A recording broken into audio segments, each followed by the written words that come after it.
What's up, guys? Guess what? We're live. Like we told you, at least I'm live for now, but Jesus might be joining later.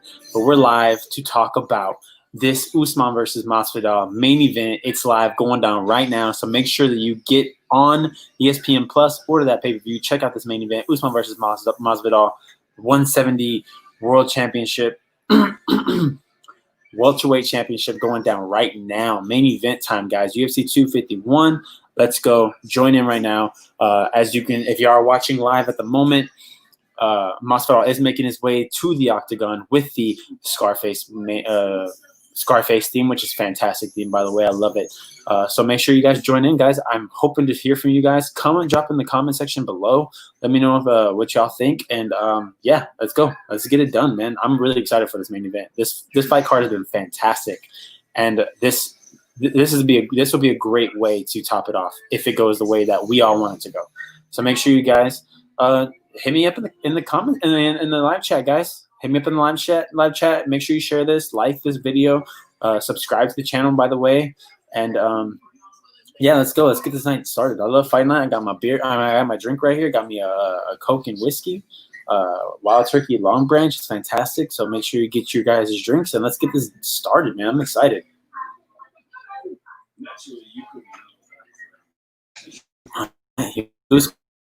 Here comes Usman. I don't know if this light's bothering you guys, and I'll try to position myself a little better. Here, maybe right there. Yeah, there we go. Perfect.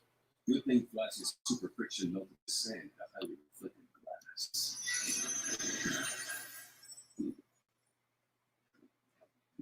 Strange. Atlantean hieroglyphics. All right, Usman coming in. Guys, keep in mind, this is only the second time he's defended his title.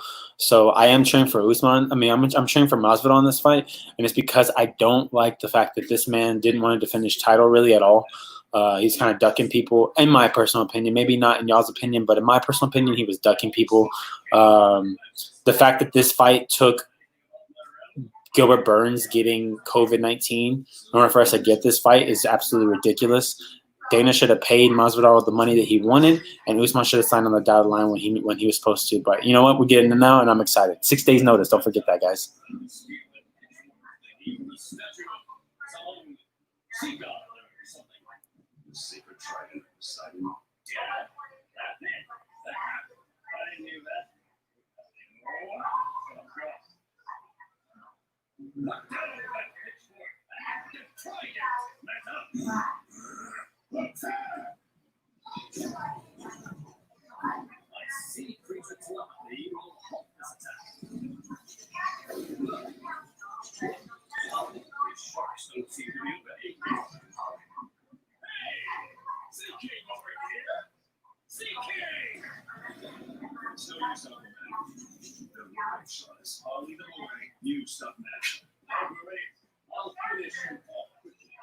So guys, just getting some business finished. All right, gonna do a little bit more. Here we go.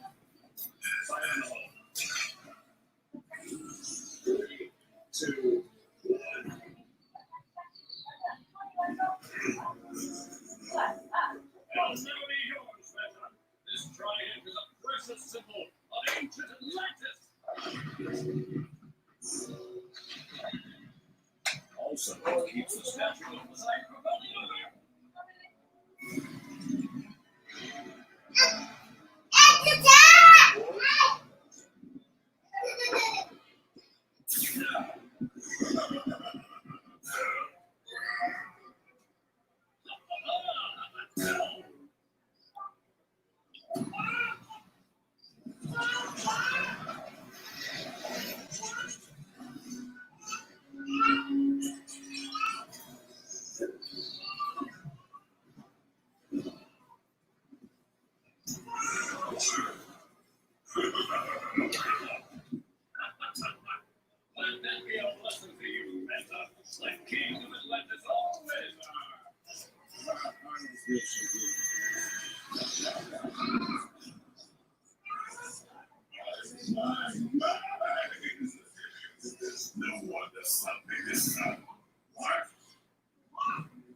right, let's do this, man. I'm so excited for this dang fight, guys. I really am. I can't wait. So, for guys who've been watching the card so far, what have y'all thought about the rest of the fights? Because I would say maybe one or two, maybe mostly one. Controversial decision for sure.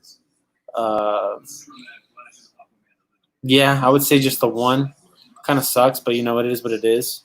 It's not a big deal, I guess, But I'm excited for this one. I don't think this is going to be controversial. I don't think they're going to leave it in the hands of the judges. I think this fight goes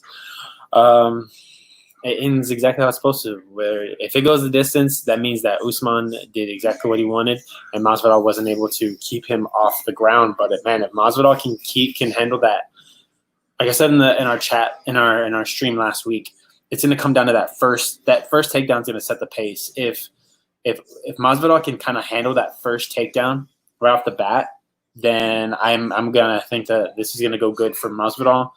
But if Usman takes him down with no problem, that's gonna be a big deal.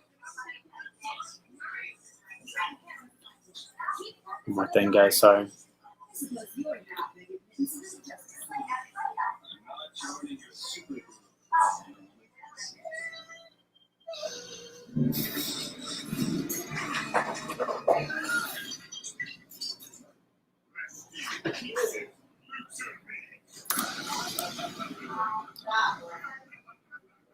All right, guys, send the link to Jesus. So hopefully he can join us tonight for this, and it'd be great, man.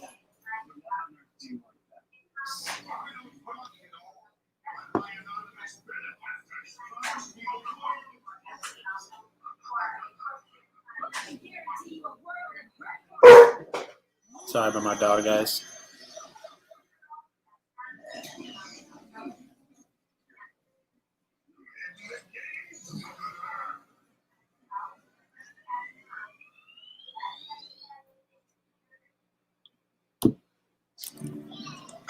It's time, guys.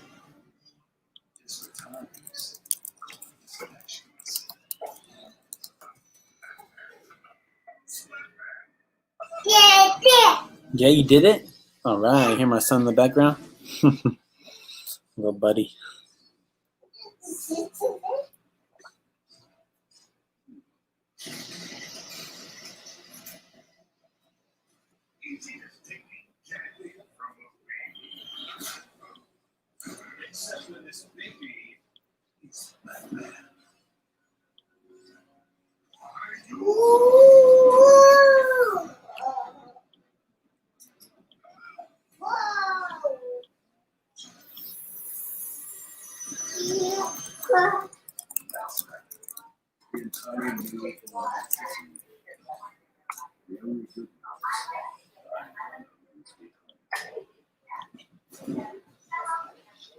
The disappearance of the monuments of the Justice League were just framework crimes, like two slices of bread on a people sandwich. And the boy in the center of that sandwich is you. Mastermind by the sandwich must be All right. Got the introductions coming in from Bruce Buffer. Always fantastic, Bruce Buffer. Love it. Iconic. Absolutely.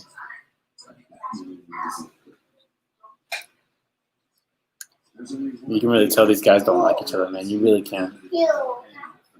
And I love it. It's fantastic.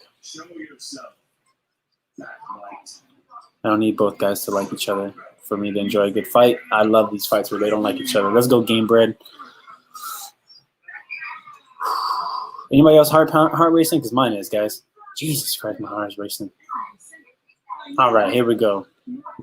Here we go. There's not even a crowd, and you can feel the tension, guys. You can feel that there's a weight just in that room. I'm loving it, man. I'm loving it. Here we go, guys.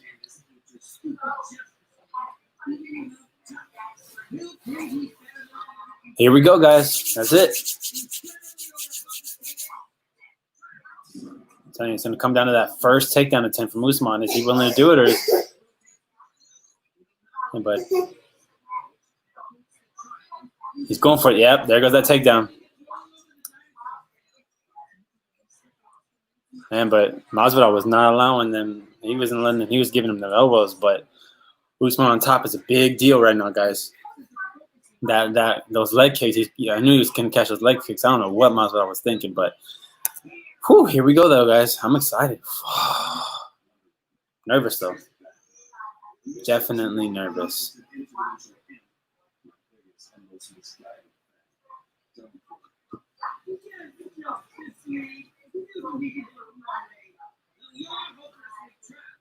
Whew.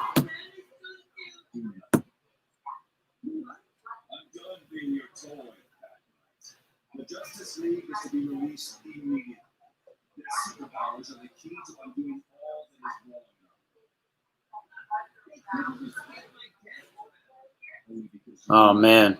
Usman's having his way with him right now, but Masvidal trying to get up. He can't.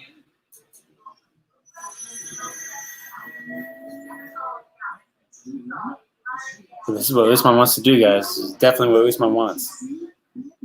Oh, man. Good stuff from Masvidal, though.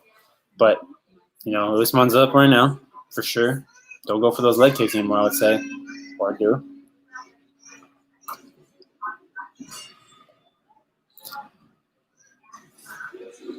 Yeah.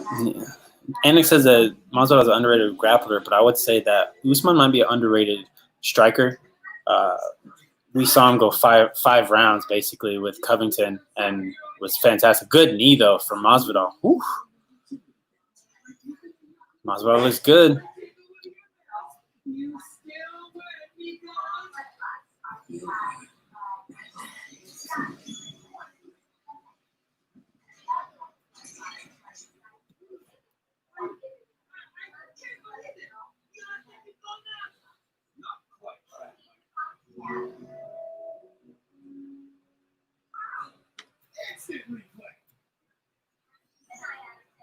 Your cage was only designed to contain our superpowers, so we escaped to the non-super world. We simply opened the door.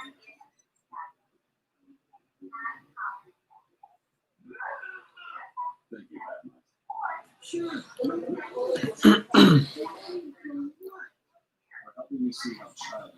Wow, that's crazy. I wouldn't even think that, but yeah, 27-8, that's a big deal. But Usman with the octagon control for sure. Him having him in this clinch right here is definitely scoring points, especially with the way this judging has been tonight. If you don't know what I'm talking about, go back and watch that Holloway-Volkanovski fight. Good body work from Usman there, man. He's really laying in the punches right there. Oh, Usman with a nice little elbow on the way out. Yeah, Masvidal's got a little cut on his eye, but I don't think it's anything to worry about. We're not in New York.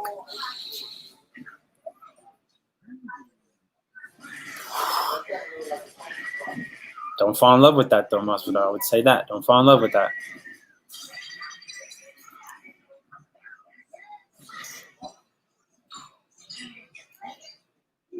Yeah, this is going to be his first 5-round fight. Oh, no, not first, but I mean, if he goes the distance, he needs to be careful. He caught Darren Till. He was losing that fight against Darren Till before he landed that knockout in the third round. But that was the third. And it was in the third. Or it was the fifth round. I'm sorry. You're right. Absolutely. I'm absolutely wrong. I'm sorry, Masvidal. Oof.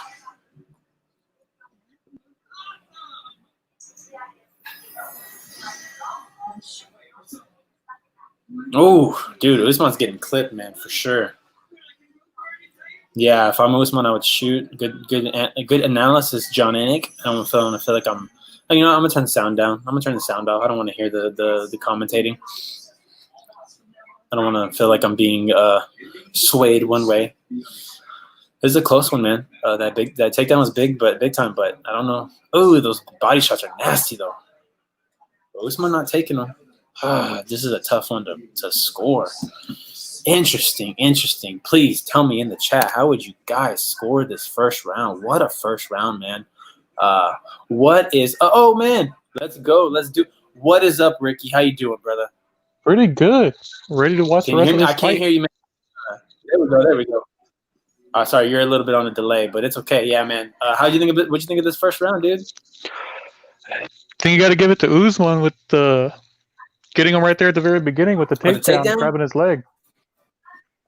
Yeah, that's a close. That's one of the. That's a very close first round for sure. That reminds me of the third round for who is it? Was it Reyes and John Jones? Where it's just really close, man. It comes down to what you score higher. I think I would go. It looked like he rocked him a few times. I think he was hurting him, but that takedown's hard to score. I'm gonna go Masvidal first round. Man, you got to give him a lot of credit taking this fight in 6 days. 6 days. But if you listen to our mine and Jesus' show, which hopefully Jesus can join in later, but if you look at if you listen to us, we were talking about how I think Masvidal's been ready for this fight for a while. I don't think they said he had to lose 22 pounds. I mean, if he actually had to lose 22 pounds, that's amazing. Like, that's crazy. But I don't know. It's hard for me to believe it. I have to see the thing. It's just I think he's been ready. He's been waiting for this fight for a long time. He was waiting for the numbers from Dana, and Dana wouldn't match the numbers until unfortunately Burns got hurt. I mean, not hurt. They're waiting on a contract. COVID. Yeah, and it's because Masvidal wants big money. He wants that Nate Diaz the money, and I think from what I heard, he said they got close. He didn't get exactly what he was asking for, but most likely he got what he wanted. You know, you're supposed to go into negotiations with a little bit higher than what you actually want. I mean, did they ever announce how long or how many fights the contract is? No, they haven't. They haven't released the numbers yet. I don't even know if they will. Jesus was saying that they might not because normally it's the commission that releases the fight contract numbers for how much they get paid each fight, but there's no commission on Yas Island. So it's different. I don't know. I'd be interested. I'm talking about the how many fights he has on the contract. Well, he hasn't released nothing. He hasn't released fights or anything. So I don't know. He might be keeping everything close to the chest, I think, because everyone was kind of getting on his ass about signing that contract after he won the BMF title. But he even mentioned that you're kind of forced to sign. You're kind of forced to. Yeah, he's been doing this for 16 years. He said it'll be 17 in a few days. I was talking with one of my friends. He's like, man, Aldo's getting old. It's like Aldo is 1 year older than Masvidal. Mm-hmm. And Masvidal's been way more fights than him. For how long Masvidal's been doing it? 16 years?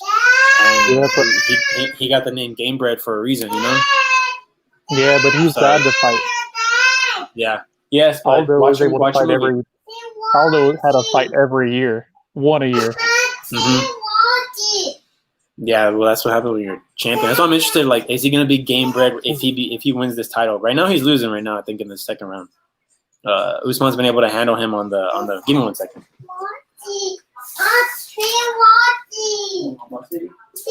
Fenced up against again.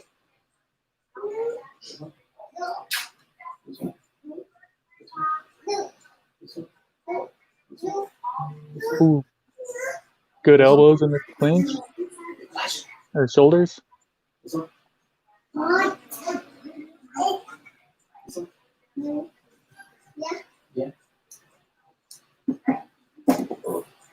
Sorry, my son's show stopped watching. Yeah, he's doing them Connor shoulder strikes. Yeah. That Connor did against Cerrone. Yeah, everybody does start using that now. Oh yeah, now that they know that they can do, because before they would say that's just to bother your opponent, not let him get comfortable. Same with what Usman doing there with the feet stomps. But he's wearing it down with those strikes right to the ribs, right to the stomach.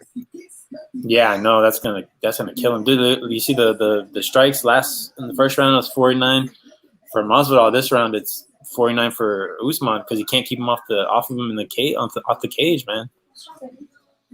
And that's what I was worried about is if he can't keep him off of him. And Usman's a lot better wrestler. Oh yeah, this is Usman. He can do this pace 5 rounds. And as long as he Like- keeps moving, they're going to let him do it. Yeah. It's not until they go to the ground that they kind of say something, because in Usman's fight against Woodley, Usman was doing work, but they would still stand him up because they were on the ground for so long. Here we go. Get away for a little bit, land some punches, but oof. Usman striking good.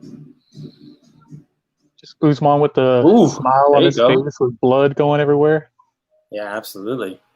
This is what he lives for. He says it all the time. He says he hates fights where they just lay on you for five rounds. He's said it multiple times. He hates those fights. He says that's not a fight. He wants to fight.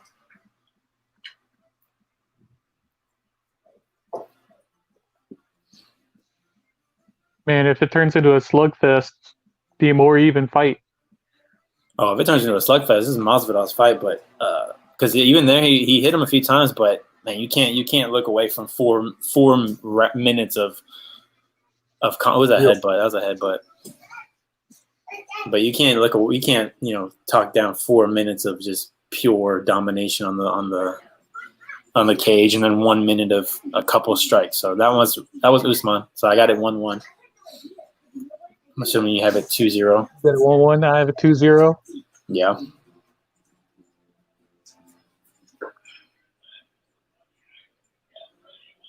Man, just how quickly they're able to get him to stop bleeding is unreal. Dude, it's crazy sometimes. You'll Like, see I someone get all messed nosebleeds. up and the round starts, and then all of a sudden it looks like they have nothing on them. Oh, did you see Bones Jones tweeting out that Usman reminds him of him with the clinch up against the cage? That's high praise right there. Very high praise from what some would call the GOAT. I wouldn't, because I think that out the octagon needs to play a part, and if you get popped for steroids a couple times, it kind of takes you out the conversation for me personally. But Has he ever actually done the heavyweight, or is he always stuck at the light heavyweight? No, he's always been light heavyweight, but there was talk of him versus Ngannou at heavyweight, and he was asking Dana White for $30 million, which I don't think is crazy. When you got to go, if you're asking me to fight Ngannou, you better give me everything. Man, I still want to see him versus Cormier at heavyweight. Me too. That's the fight I want. I mean, him and Ngannou, cool.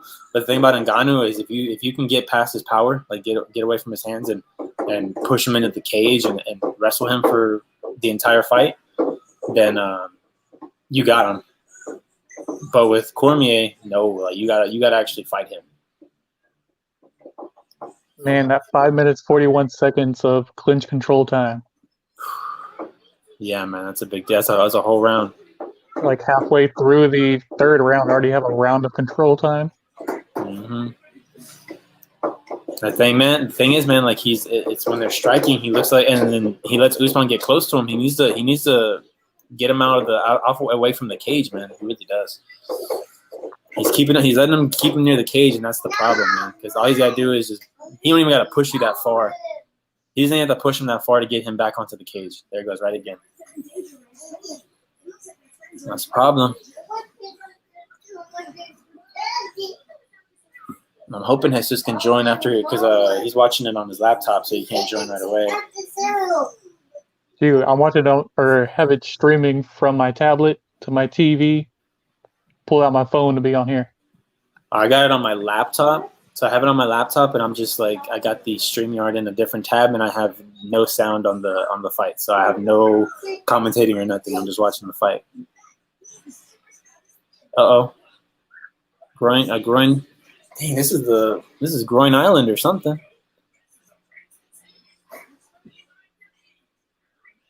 What I don't like about this is the ref needs to move both of them.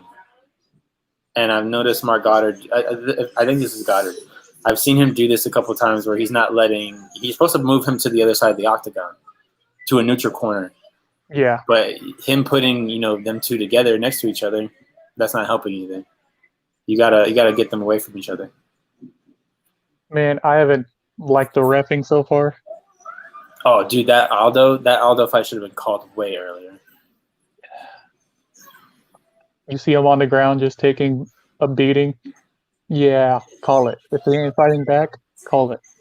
Yeah, man, but I mean, I get what he was doing. It's because Aldo's a legend. Aldo's a bona fide Hall of Famer. But even Dominic Cruz didn't get that much time. Like Dominic Cruz, I think deserved the amount of time that Aldo got, getting his ass beat the way he was.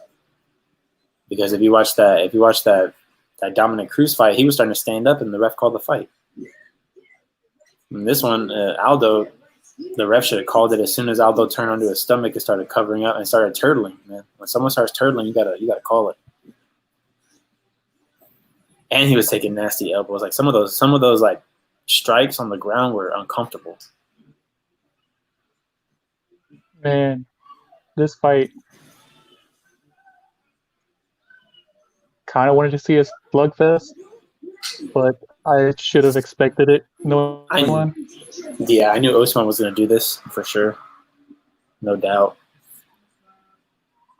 It's the best way for him to win. I don't blame him.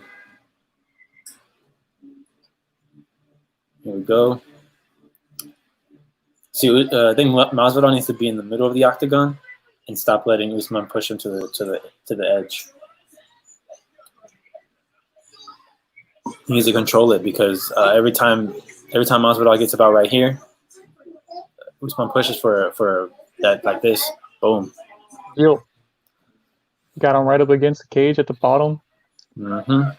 I mean, this is a good position for Masvidal. It's easier to get up from this position, but this is definitely Usman round number 2. So I would have it probably 2-1 if it continues this way. Ooh, that was big. Yep. Sorry, I think I'm a little behind on yours, but behind on you, but it's all good. Yeah, that's a big takedown. All Usman really has to do is just do this for the next minute. Get that elbow right there, but Masvidal's got good positioning to avoid certain strikes, but the points have already been scored. Like, see how good Usman is, dude? Look how good he is, dude. Like, even scrambling.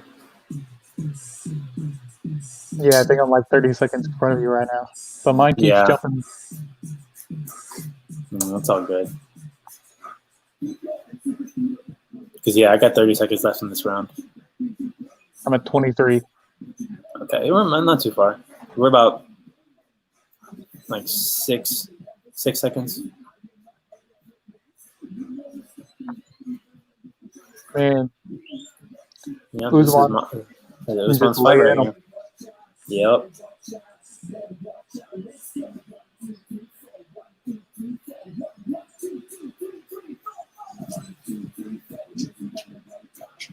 Do you know what gym Usman fights at? Huh? Do you know what gym he fights at? He said he's at Dallas. Oh, no, I don't know. I know he fights with Gilbert Burns. Whatever fight camp Burns is with. I'm trying to think. Because the only major one I know in the area for UFC is the On It one in Austin. No, I don't know where he fights or what camp he goes through. This is the fight that Usman wanted, but this is why, like, when it comes to Usman, because I don't know if you've noticed, but Usman's like a huge shit talker. And that's why I don't know why Usman shit talks, because your fighting style doesn't allow for shit talking. Like the kind of shit talk that he was doing with Masvidal. Like, I get it. Like, the guy, says that he's going to say to you, but that's the kind of style that allows for shit talking is Masvidal style. Where he's going to go in there, he's going to fight you for 3 rounds.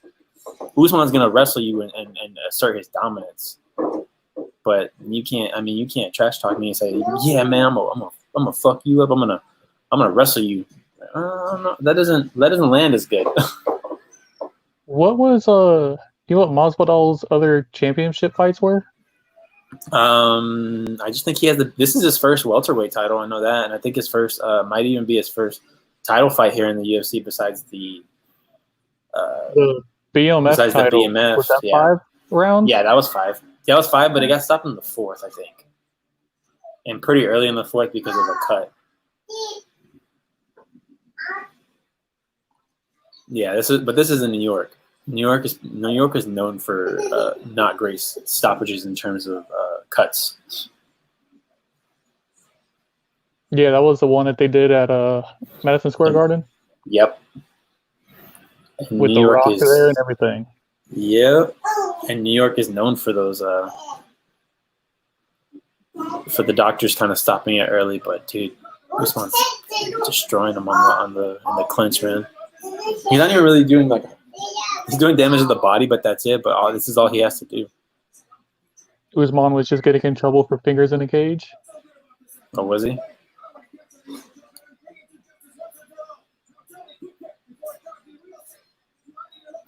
Might as well got to get in there. See, this is different from the Darren Till fight because even though it was 5 rounds and he was losing those 5 rounds against Darren Till. Darren Till's a striker and he wants to fight just like Masvidal. He wants to fight just like Masvidal does, and Masvidal does. I mean, Usman doesn't want to fight that fight. And my freaking dog in the background has something stuck in his nose. Masvidal should have spent the past 6 days working on a takedown defense.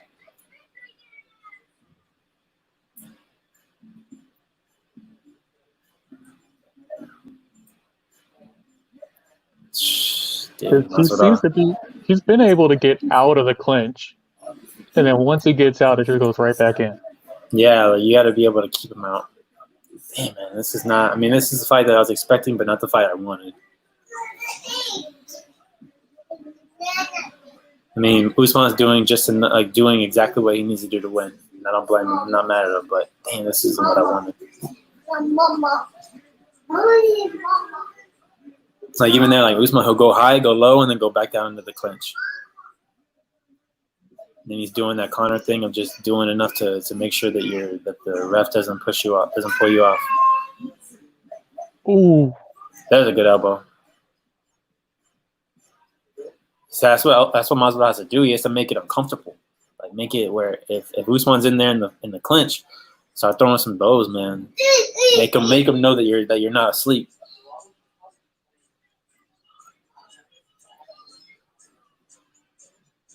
Masvidal fighting his way back in. This is what he wants right here. So you currently have it, what, 1-2? Was it 3-1? 3-1? Or 2-1. But if the round continues the way it's going, I'm gonna give it 3-1. See, I already have it where Masvidal needs to finish. Yeah, I mean, if it goes this way, Masvidal's gonna need to finish, and right back into the clinch. See, that's what I'm saying, man. He's playing a little too cool, and it's backfiring. Being a little too cool there, Masvidal.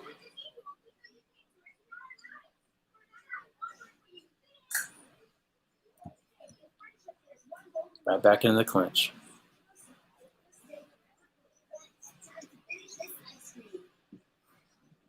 Usman, even whenever they get out of the clinch, still gets a pretty good left hand. Yeah, he hits a little jab on the way out. I mean, I don't know if it's doing damage, but it's scoring points. A fight that'll be interesting because if Usman wins this fight, I don't necessarily think that Burns needs to get the automatic, the automatic championship fight. I would like to see Usman versus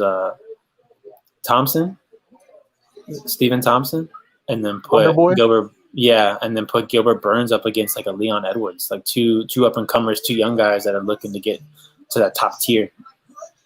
That'd be an interesting fight, I think. And then put Thompson versus, because this is the same kind of fight that he would have that Thompson would have with Woodley in those fights. And I mean, yeah. Woodley won those fights, but at least Thompson knows how to handle it. I think this is too much for Masvidal, man. He can't handle it.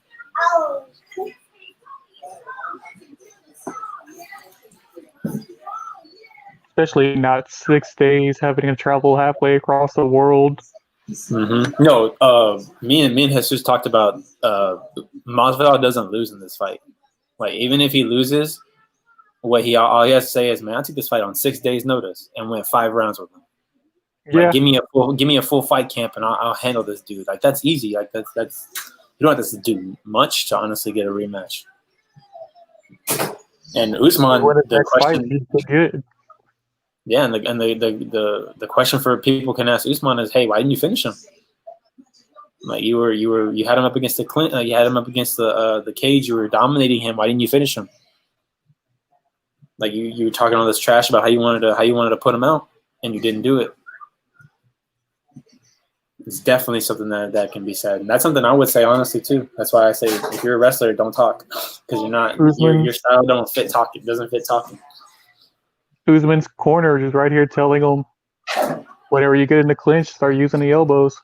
Yeah, that's what he. Finish him. That's what he needs to do. He wants to finish it. Because you can't talk trash. You can't talk trash and then wrestle him for 5 rounds. It just doesn't work. That's why like the trash talk between Usman and Covington, it worked because those two guys they stood for 5 rounds. But that was also because I think Usman respected Covington's wrestling.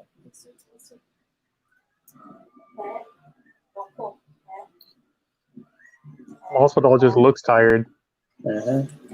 taking shots straight to the face. Taking shots, has to deal with the clinch, and that's tiring in and of itself. And it's not just clinch work where you're just resting on the fence. Like he's throwing shots to the stomach. This is perfect for Usman right now. Just when I think Masvidal gets a takedown defense, Usman just turns him and gets him on the ground. Mm-hmm. Yep. Fight's over. Masvidal's got to stand him up and knock him out to win this fight. It's 3-1 right now in my mind. And I don't think anybody would argue with me. Maybe they'll say 4-0. That's what I currently have it at. Yeah. Because the first 4 rounds, Usman just held him. Mm-hmm. I picture, or how I view Usman with the clinches and stuff like that, he's basically UFC's version of Floyd Mayweather. Dances around, defense. wears you out, doesn't go for the knockout. No, yeah, he doesn't need it. But the thing is, I mean, Usman can get the knockout, but he knows exactly what he needs to win each fight.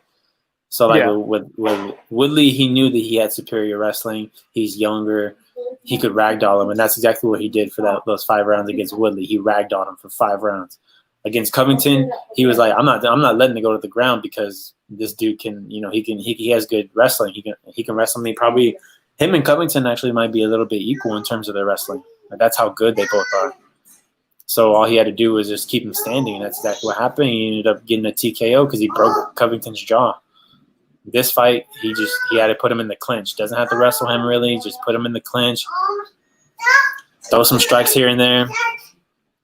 Masvidal getting warned about the feet, the toes in the cage. What's wrong? See, like this right here is a purely like defensive position with the knee on the chest. He's not even trying to throw any strikes. Man, I really hope. I mean, me and Jesus got to talk about this for sure. I'm hoping he jumps on as soon as this fight's over. Ooh, fingers crossed. Yeah, I'm gonna text him right now and say, "Hey, you're gonna be good when the fight's over." I went for the mount and didn't get it. Masvidal just trying not to get finished now. Yeah.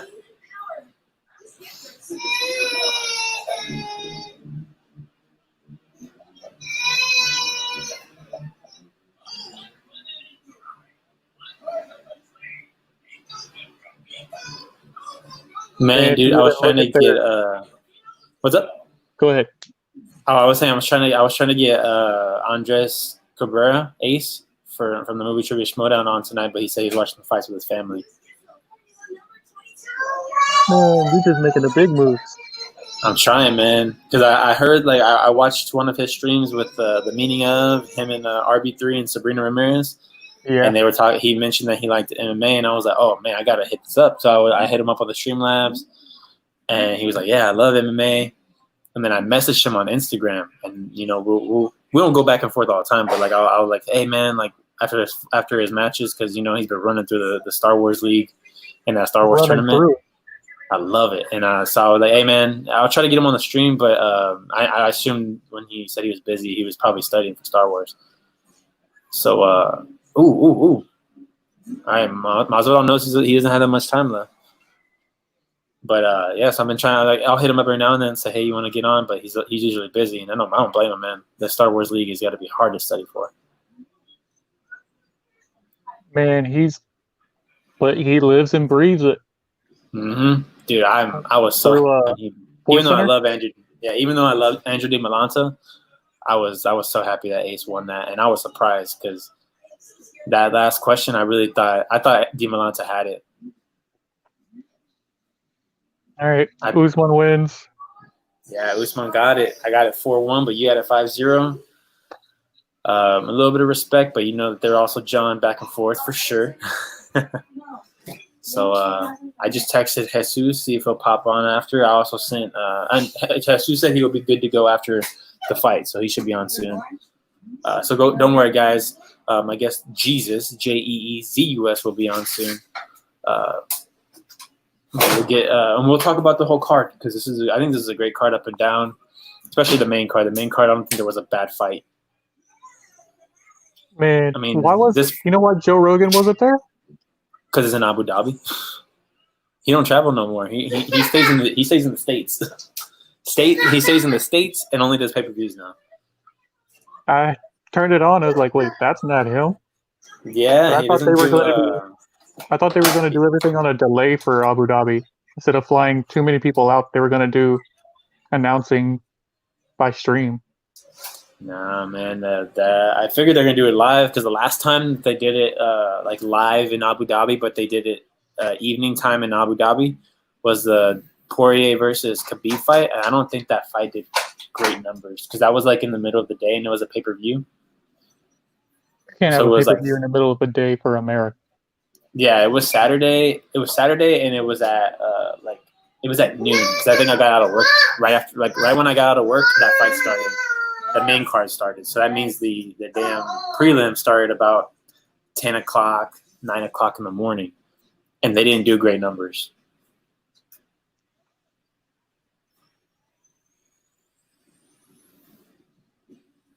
Man, tough, but I really wanted to see the finish. And there were even some people saying that they were getting Diaz versus Conor vibes. And, man, I don't know though. It's just something about I don't want to hear you talking crap, dude. I don't want to hear the talking crap if you're a wrestler. Like you're not knocking anybody out, bro. Like the shit talk is for the knockout artists. But you got people that wrestle that end up getting a championship every now and then. Oh well, I think that's me and Jesus talked multiple times how that's in my eyes, wrestling is the best base you could have. If you're a wrestler, go into MMA and just because the hardest part of MMA is the ground game. Like taking somebody like a takedown, like that takes the most energy out of you, whether you're the one defending the takedown or going for the takedown. So I think it's a great base. That's the best base to start with is wrestling because if you can get people to stay on the feet with you, and then you can work on your stand up, dude, you should be pretty good. You should be gravy, honestly. But all right, man. Well, for those who aren't watching or maybe not paying attention, Kamaru Usman defends the UFC welterweight championship, his second defense of his championship career. Which is, you know what? That's nothing to sneeze at. It's hard to defend a title. It's hard to defend it twice. Defends his belt 6 days notice. Defends it on 6 days notice against Masvidal. My thing is, I would like to see this fight with a full fight camp for Masvidal, and honestly, I could see it happening. If I wouldn't be surprised if on the what's it called, the post fight press conference, Masvidal is gonna put the pressure on Usman, and it's gonna come down to Usman. Hey, sign that contract, Usman. You're gonna, and Masvidal doesn't keep quiet. Yes, buddy. Yes, go over there. With Masvidal, he doesn't stay quiet, so I can see this going on. Like, hey, Usman, when are you gonna sign the contract? When are you gonna sign the contract? The reason why, because Covington did the same thing. So Covington did the same thing after the fight. Like, let's do it again. Let's go. But the problem with Covington is he had no legs to stand on because you got finished. Deal. When you get finished, it's a little harder to say let's run it back. But this is a 5-round fight. Went all 5 rounds. It was definitive in terms of Usman had him up against the cage, but it wasn't a finish. So I would be interested if it goes back, or like I said earlier, maybe Stephen Thompson. 10 minutes of clinch control time, 263 strikes for Usman, 88 strikes for Masvidal. That's knowing exactly how to beat the guy. Yep. Masvidal is known for his striking and boxing, so you keep him up against the fence, you got him.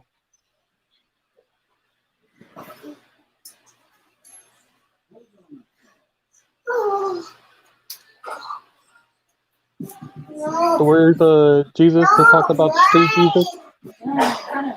Waiting for a hit for G. Oh, there he is. What is up, dude? What's going on, man? What's going on, Ricky? What's up, man? What's up? Not too much, So man. how'd you like it? Well, for one, it's 1 a.m. over here. That's usually what happens when you get three championship fights on one card. Rounds. All 3 5 rounds, even though one got ended in the 5th round, but it's still 5 rounds. Yeah, man, those championship fights, man, it's a blessing and a curse, because if they go those 5 rounds, you're gonna be up a long time. I think they said it's like 8:30 a.m. over there in Abu Dhabi right now. The sun's coming up. Yeah, dude. So it's crazy, man. I don't know. What have y'all been talking about so far? We were just talking about the fight, really, and talking about what's next, possibly for Usman. I was telling Ricky, Masvidal doesn't lose anything from this. He took the fight on 6 days' notice, and he could use that to put the pressure on Usman to take another fight. Masvidal is one of those guys that doesn't stay quiet. He can put the pressure on you and call you out on Twitter every day if he wants to. Or I was saying Thompson. We'll take it to you right now, okay? For Wonder Boy. For Masvidal? No, for possibly for Usman. I don't know, man. I think the ones at the top right now are going to be Edwards, or I listened to a interview from Dana White earlier, and he said that Burns is number 1. So if Burns can come back, I don't know how long it's going to take him. You know that Marty Usman doesn't fight a lot or fight often, so I mean, he might just wait, for his teammate and fight him instead of fighting a Leon Edwards or something of that nature. Right now, too, at the end, right before the post-fight interview with Usman, the cameras overheard Masvidal talking about running it back with Usman, but he said, "I'll get a couple wins and then I'll run it back with you," is what he said. Those were his words. So that's what Masvidal said. So even Masvidal knows that an immediate rematch or right away is not going to happen. He's going to need to win a couple more fights just to get back to that spot. But like you're saying, because Marty doesn't fight very often, Masvidal can get in those few fights and still be the next person in line, because we all know Usman doesn't really fight often. This is only his second. He's been a champion over a year, and this is only his second defense. And I said before, y'all two jumped on the thing, I don't like those kind of champions. It bothers me. Yeah, you mentioned that before. You used to like Usman until he didn't fight for like a year and a half. Almost a year, dude. He won the title in March and didn't defend the title until December. Yeah. I mean, but that's usually what happens with champions, man. I mean, I think the exception has been, I think maybe Adesanya recently, but even now he's like on an extended hiatus.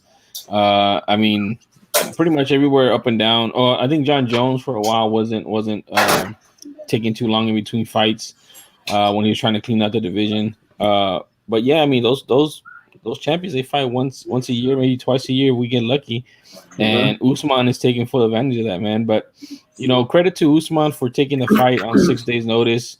It's a different type of fight from the fight with Gilbert Burns. Credit to Masvidal for taking it and making weight and being able to go 5 rounds at a high level. It was boring. I mean, I would say it was boring, but Usman is a master, dude. He's a master wrestler, so he's gonna pretty much dominate everybody that's not a wrestler. That's why I think the Kobe Covington fight was so good, because Kobe's such a great wrestler too for MMA. But in the end, this guy Usman is basically the second coming of Matt Hughes.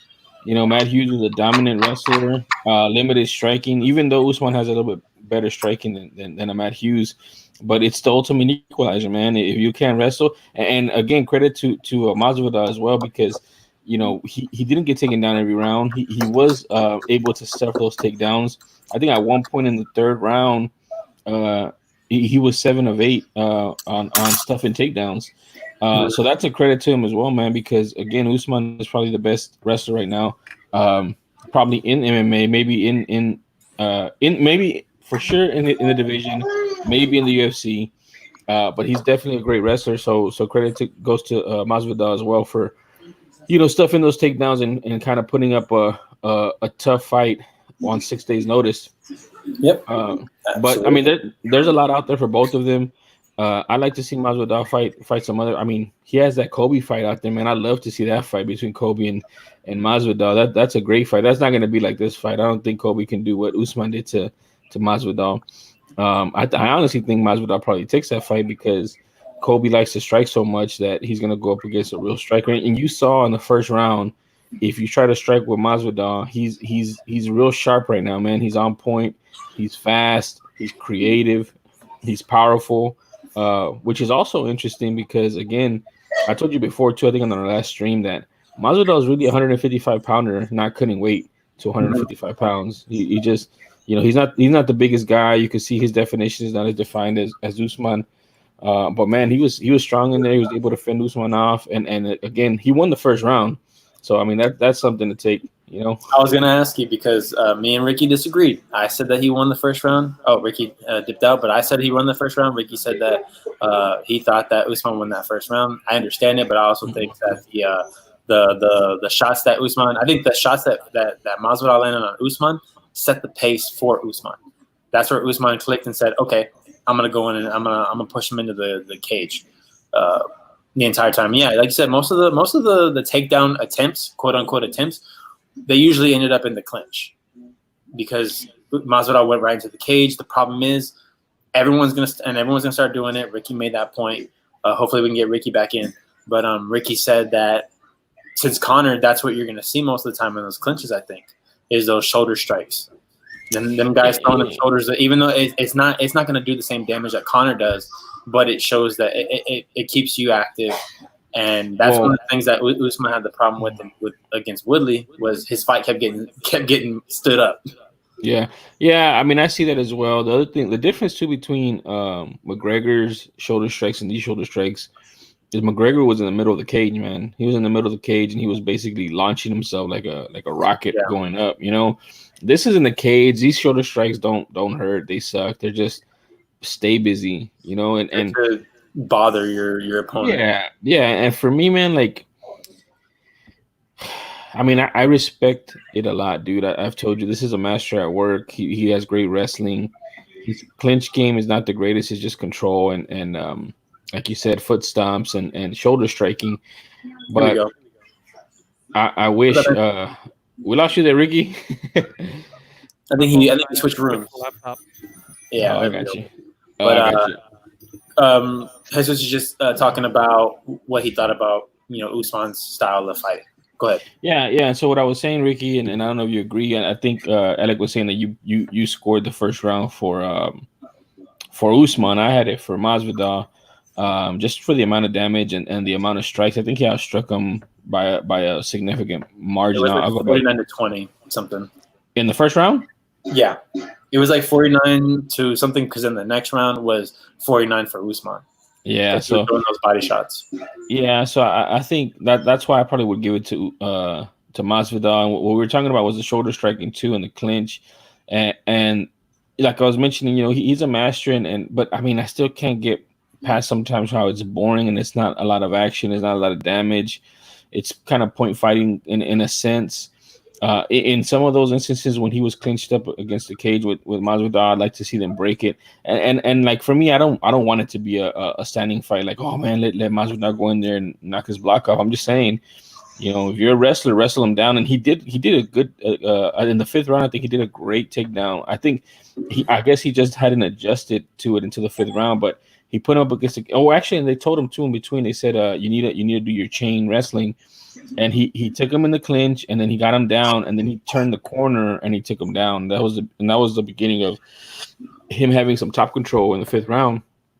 So I mean, he's just a tough matchup, and like they were talking about, I think it was Bisbing was talking about, it's gonna take a complete martial artist to beat Usman, man. Somebody that can, neutralize his wrestling and outstrike him, and we almost saw that. I mean, Kobe's like this much off of beating him, this much off of being at that level. He's a broken jaw from winning. Yeah, and I'd like to see that fight again as well. I don't know if Usman will want to see that fight, but it's just going to be tough. Like, I don't see Gilbert Burns beating him. I don't see Leon Edwards beating him. I think he'll do the same to Leon Edwards that he did to Masvidal, and to Burns. I think he'll just bully him and kind of beat him up on the feet standing, because he's not gonna want to take him down. What about Thompson? Because Woodley, he had his problem with Woodley. Thompson had his problems with Woodley. You think he still has the same problems with Usman that he had with Woodley? The thing about Thompson, man, is he's getting a little bit older. He is getting more hittable. He was less hittable when he was younger. Yeah, and so I don't know, man. I mean, I don't know if he can keep that up for 5 rounds against Usman with the pressure that Usman has. And man, we've seen Usman go 5 rounds, and he's fresh. Like I don't. He can keep up the pace. Right? Yeah, he could keep up the pace, and he can continue that strategy of wearing them down with his wrestling and his clinch game, and then try to take advantage in the end. He was trying to take advantage in the end right here too. I think he was trying to go for what was it, like a guillotine or something he was trying to get on Masvidal, and that's what he does. That's his game plan. So I don't know. I just don't see Stephen Thompson being that much of a challenge for him, man. I just don't think it's there anymore. I mean, I like to see the fight because, I want to see him fight all these different fighting styles that he hasn't fought yet. Because again, he's only fighting once a year, so it would end up taking us 5 years to see him fight Thompson and Burns and Kobe Covington again and Masvidal again, because he just takes so long to fight. Yeah. But there are some interesting fights out there. All right, man. So yeah, I think this was a good fight. It wasn't the fight that I wanted. I was telling Ricky, it's something about wrestlers. If you're wrestling, don't talk the crap that Usman was talking. Like you can have it come from Masvidal all you want. Just hey man, he's just talking. Like I'm gonna do what I do against him. Like say that kind of stuff. But when you're saying you're gonna take him out, you're gonna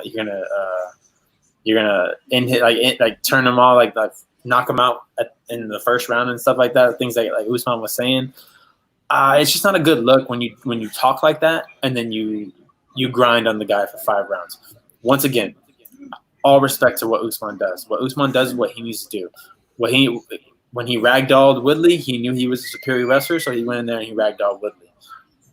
When he knew that, hey, this guy might be able to wrestle me pretty decently, so I'm going to stand up with him the whole fight with Covington, he did that. He does what he needs to do to win the fight, and all respect to that. But when you talk, that wrestling style doesn't back that up.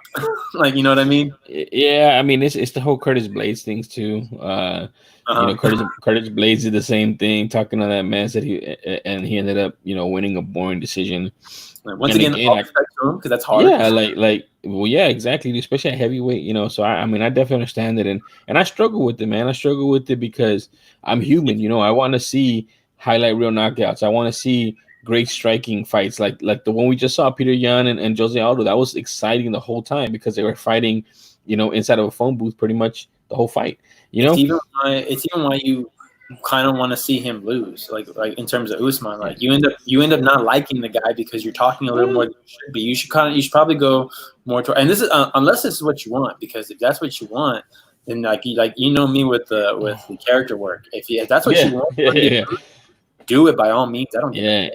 Like, if you wanna be the heel, then be the heel. You know, that's I get it too. But I think like what Bisbing was saying too. He was saying, you know, Usman wants to win. He doesn't matter how he wins. He just wants to win. He just wants to hold on to the belt.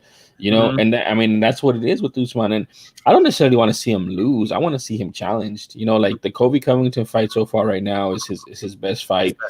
I want to go back and see it again. You know, just because after watching this fight, I want to see him challenged. I want to see him challenged. Huh? Like a little pick me up. Yeah, no, just to see, I guess, how he was in that fight. You know, I saw a tweet from somebody that I respect in the MMA community, and they said, "Can somebody ask Usman why he was only going 30% today?" You know, and I want to see if that's kind of how it was with Covington, because in Covington we all, I think myself included, was like, man, he wasn't even going hard, and they were at the end of the fight, he was saying that Usman was saying that he was holding back on his energy because the people kept telling him, Ricky, I'm just talking about how Usman was saying in the Kobe Covington fight that people kept telling him that Kobe Covington had to send his gas tank, and so he was worried about his own gas tank, so he wasn't giving it 100% throughout the whole, you know, first 2, 3, 4 rounds, because he wanted to make sure he had energy. And so what I was telling Alec is that somebody on Twitter that I respect in the MMA community said, you know, could somebody ask Usman why he was only going 30%? And so maybe he wasn't giving it 100% right now. Maybe he was just trying to get through the fight to get a W. And what I was telling Alec is that I want to see him challenge. Like, you know, Alec was saying, I don't know how you feel about it, Ricky, and I'll ask you, you know, seeing him fight this way, that's kind of boring to some people, the wrestling, you know, doesn't make you, especially after he's been talking mess, saying that he's going to knock him out in the first round, and, you know, this big, large, you know, thing that he's going to do to him. And then it takes it to a 5-round kind of decision. Does it make you want to see Usman lose? You know, is that something that you want to see? I mean, I want to see everybody who talks trash in there lose. Mostly Connor, but that's just because whenever they start talking a lot, you want to see them either back it up or get beat. Yeah, it's because Usman doesn't really back it up. Yeah, and it's because this is the one sport. Because think about it, you have basketball, you have football, you have baseball, and all those other sports where if you're talking, I mean, you can go out there on the court or the field or whatever and do what you do, and if you win, you have all these excuses. This is the boxing and MMA is the one sport where you got to go in there and you got to back up what you say, like legit, because this is me versus you. No one else is coming in here to help me. I don't got to worry about a quarterback getting the ball to me. I don't have to worry, especially like in terms of football where you have like a wide receiver jawing back and forth with a cornerback. There's so many excuses either one can throw out. Yeah. But when it comes to MMA, it's me and you. Like it's who can beat up the other person. And the reason why I liked Usman so much when he first fought was because of the way he described his fighting style on Joe Rogan's podcast when he said, what's better? Me going in there and getting a surprise submission and shocking you, and then you saying, oh, you caught me with something I've never seen, or, oh, you caught me slipping and I walked into your knockout, or me grinding you down for 5 rounds and asserting my dominance. And I told you, I was like, I like that. Like that's a great way to say it. But then when you come out in fights like this and say I'm going to knock you out, it's like you're doing the wrong thing. It's like you don't understand your character. I'm going to explain it in wrestling terms. You don't understand your character. You don't understand what you do. If you're the slimy heel, but then you're talking about, I'm gonna destroy you this Sunday. Like I'm gonna dominate you and do all this other stuff. But you're really the slimy heel where you're gonna escape with the title. You're gonna roll them up for a pin. You're gonna get somebody to interfere so you can get the W. Or you have a person, you have a bodyguard type person that the bigger person than you. Like you don't go out there and say I'm gonna destroy you. It's gonna be me and you 1-on-1. Blah blah blah. You go out there and you say like, you're just mad because you can't get me whenever you can get me like that. And that's what Usman should be doing is You're just mad because I go in there and I neutralize what you can do. Yeah, and it's funny you say that because he kind of did a mixed message because he was talking about knocking him out because he wanted to knock him out. But if you look at the promo on Embedded, I watched all the Embeddeds again today. On one of them, he says exactly what you talked about that he said on the Joe Rogan podcast. He said that I don't like one punch knockouts or quick submissions because that fighter will forever in their career say, oh, I went up against Usman. He got lucky with me. He's like, I want to grind them down for 5 rounds and take their will and break them so that they know that they didn't even have a chance to win that fight. And that if they fight me again, it's going to happen again. He goes, so it's interesting, man. It's a tale of two Usmans, Yeah, and it also goes, the UFC makes these promos. Maybe there's multiple takes, and the UFC uses the sexier one. Who knows? It's all we don't know. But also the jawing back and forth in between rounds. As soon as you get you literally had him in a takedown, and you get up and you're jawing in his face like no, that's not what you're doing. Right? Go back to your corner, get a little bit of rest because you're about to go in here and you're gonna push him up against the fence. And again, so do that. And basically what I would do if I was Usman, and once again I'm talking from a wrestling standpoint. What I would do is I was Usman. If I was Usman, I would get up out of whatever position we're in, walk right to my corner, and ignore everything that Masvidal's saying. Act like I don't even hear him because I'm destroying you. Don't even worry about. I don't even have to worry about you. I'm done. I'm just here to do a job. I have my lunch pail. I'm about to have my lunch. Another thing. The reason why I like knockouts because I believe, and like Usman says, I like to dominate you for 5 rounds. Personally, I believe I don't get paid by the hour if I'm a fighter. I don't get paid by the hour. I get paid the same regardless. Yeah, whether it's a quick knockout or whether it's a 5-round decision, I'm gonna get paid the same. Yeah, actually, you might get paid more because if you knock him out, you might get a performance bonus. One of my favorite stories is bonus and the fight of the night. Exactly. One of my favorite stories is the Bushwhackers. Have you ever heard of the Bushwhackers wrestlers? Yeah, are they the ones that do? No, that's yeah. So when they got into the Hall of Fame, they were talking about one of the Royal Rumble events, and one of the Bushwhackers said, I came in at number 4 and I lasted, until about 20 something. My brother came in and got eliminated immediately. He's like, we got paid the same. I worked harder than them and I got paid the same because they got their normal bonus, they got their normal salary per event. So he's like, we got paid the same amount, and I went in there and I worked for 20 minutes, and he went in there and he worked for 5 seconds. That's funny, dude. I mean, but it's true. It's true. And speaking of that and pay, man, dude, everything I'm seeing is that this is trending for Conor McGregor numbers, which is crazy, man. It's crazy and good for Masvidal because I'm sure Masvidal is going to get a piece of that pay-per-view that he was wanting. But I wanted to say one thing before we go to Ricky to ask his, because we're gonna go ahead and go around and give our thoughts on the fight, and then jump into the rest of the fights. We're gonna talk main card. We can talk about the big knockouts that we saw, but the rest of the card was kind of it was up and down. So I forgot to mention that, and I finally listened to it, the episode of First Take where Masvidal was on it on Monday, and I listened to Undisputed because I just like hearing stupid. I like hearing stupid arguments for certain things. It makes me happy, makes me feel a bit smarter. But Masvidal was on, and Dominic Foxworth was on that day. And remember, I told you that Dominic Foxworth was the one that was grilling Dana White about pay. And so when Masvidal was on there, he was like, "Hey, man," he's like, because Stephen A was saying something, and he was like, "Hold on, I just want to say, Dominic, thank you for what you were doing. Thank you for asking the questions that you were asking Dana about pay. I really appreciate it. You're fighting the fight for us, and I appreciate it." He's like, next time you see Dana, or because they were like, "Oh, Dana's going to be here on Thursday to give us a tour of Fight Island."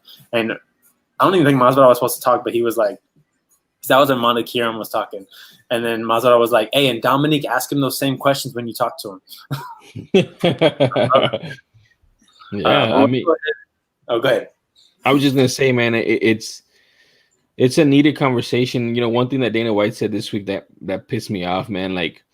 I think it was John Morgan, who's the lead guy at MMA Junkie. He asked him, what's going on? Is it, or how is y'all's relationship? You and Masvidal's relationship, and he's like, it's fine.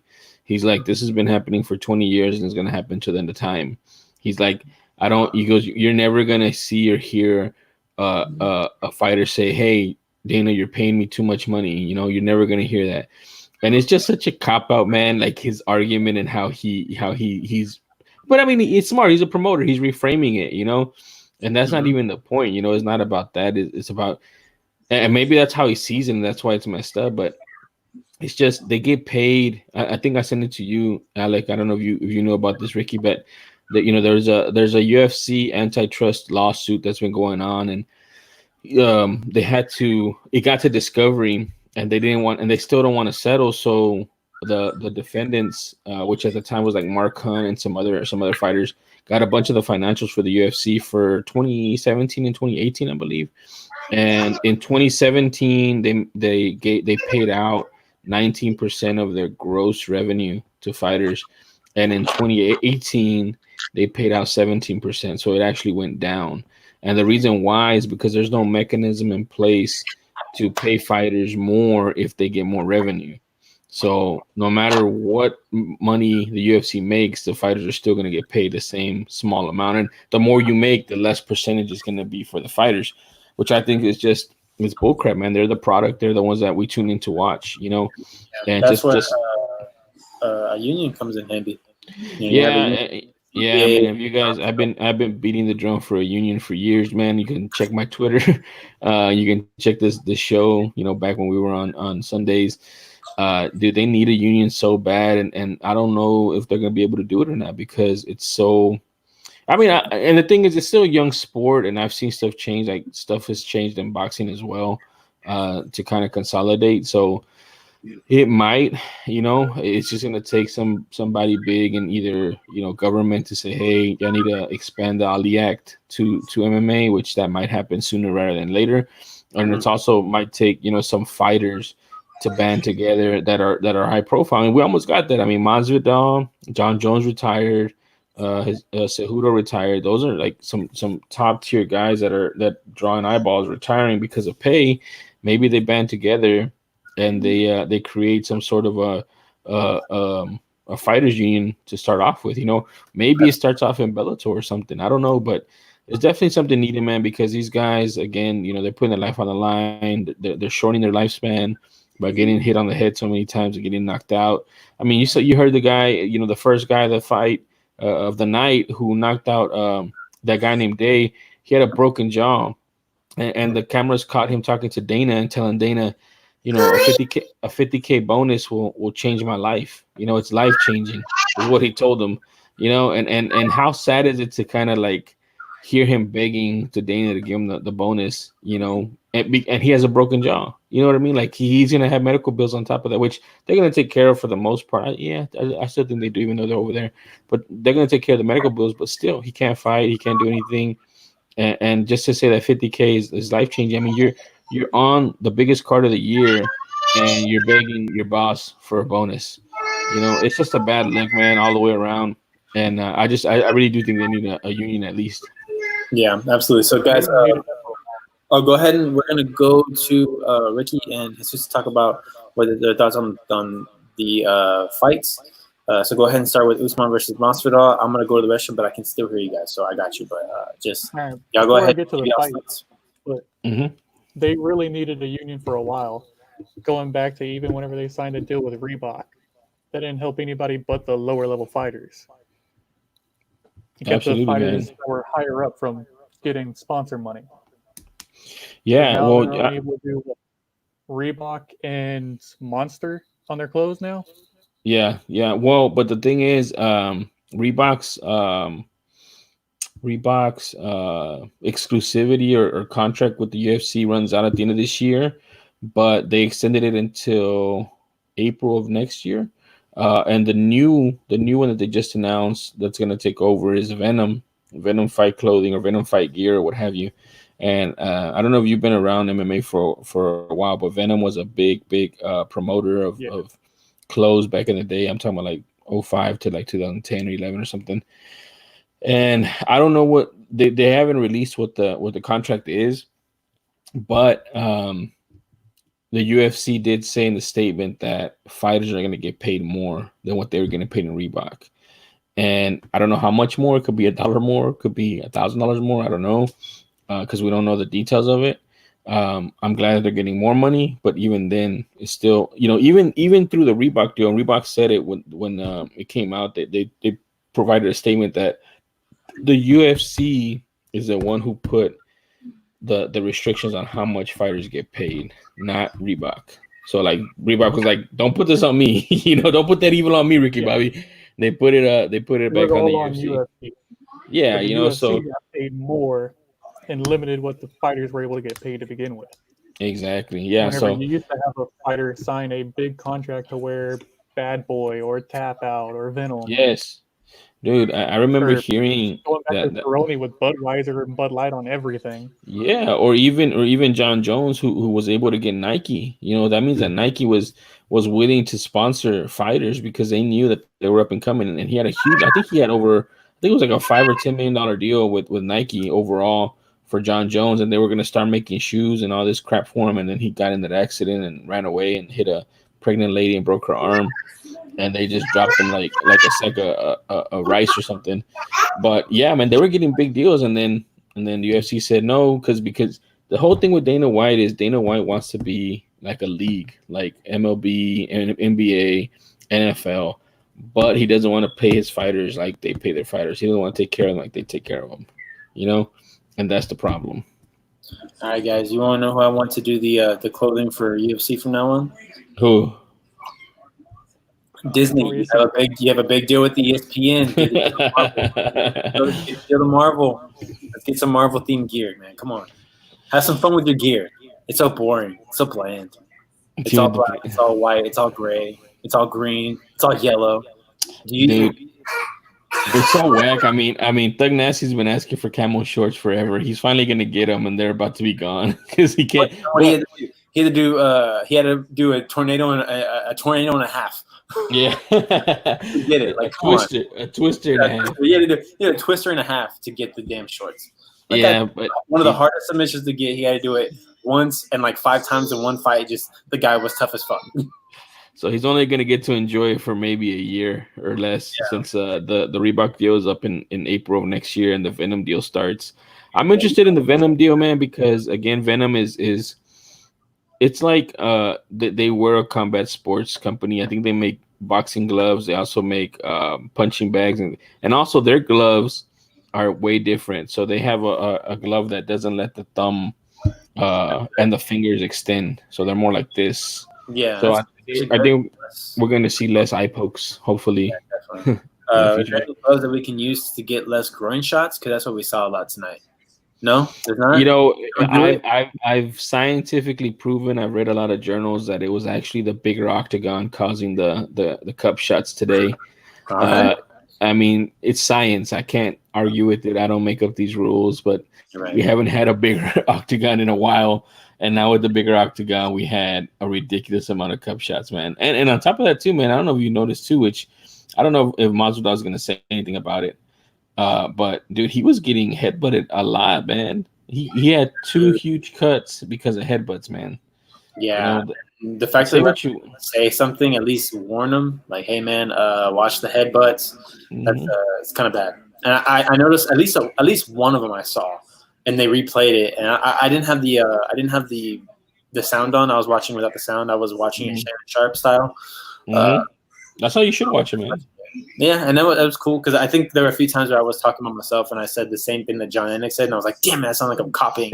I want to turn the sound off.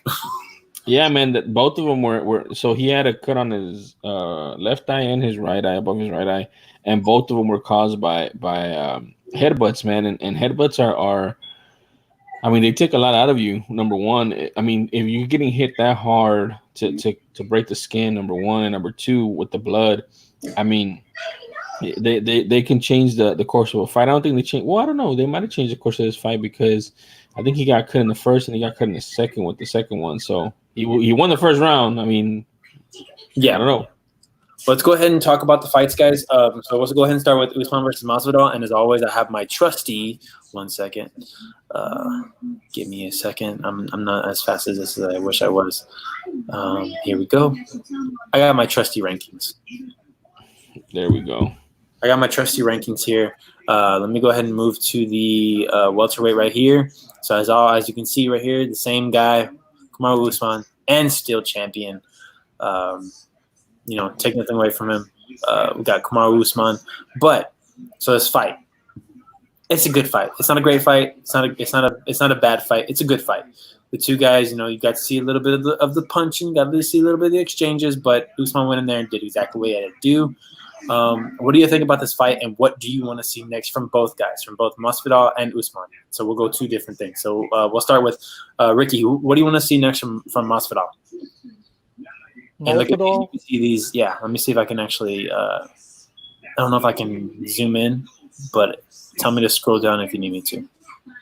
Nah, the Wonder Boy against Usman would be great. Masvidal, he's getting up there in age, but he's still throwing fists like it's nothing. I actually want to see him go up against Burns to see who fights Usman next. Okay, all right, that's nice. Taking 6 days notice to fly halfway across the world and still do pretty decent. He shows he needs a shot at it, with a camp and everything set up for it. I'd like to see him versus Burns to see who actually gets to fight him next. But Thompson versus Usman would be a great fight. Okay, I'll go ahead and go next, Jesus. I wasn't thinking about it, but that'd be a cool little thing. Masvidal versus Burns. Say, hey man, I did your job. Come get these hands. Come get this baptism. But me personally, I think the two fights I'd want from Masvidal is either Masvidal versus Covington or Masvidal versus Edwards. You kind of have the built-in story with both guys. Masvidal being teammates with Covington calling him Judas. We don't know why. Maybe that'll come out in the promo. And you have Masvidal versus Edwards. They already fought once in the backstage, so why not? Them get paid for it.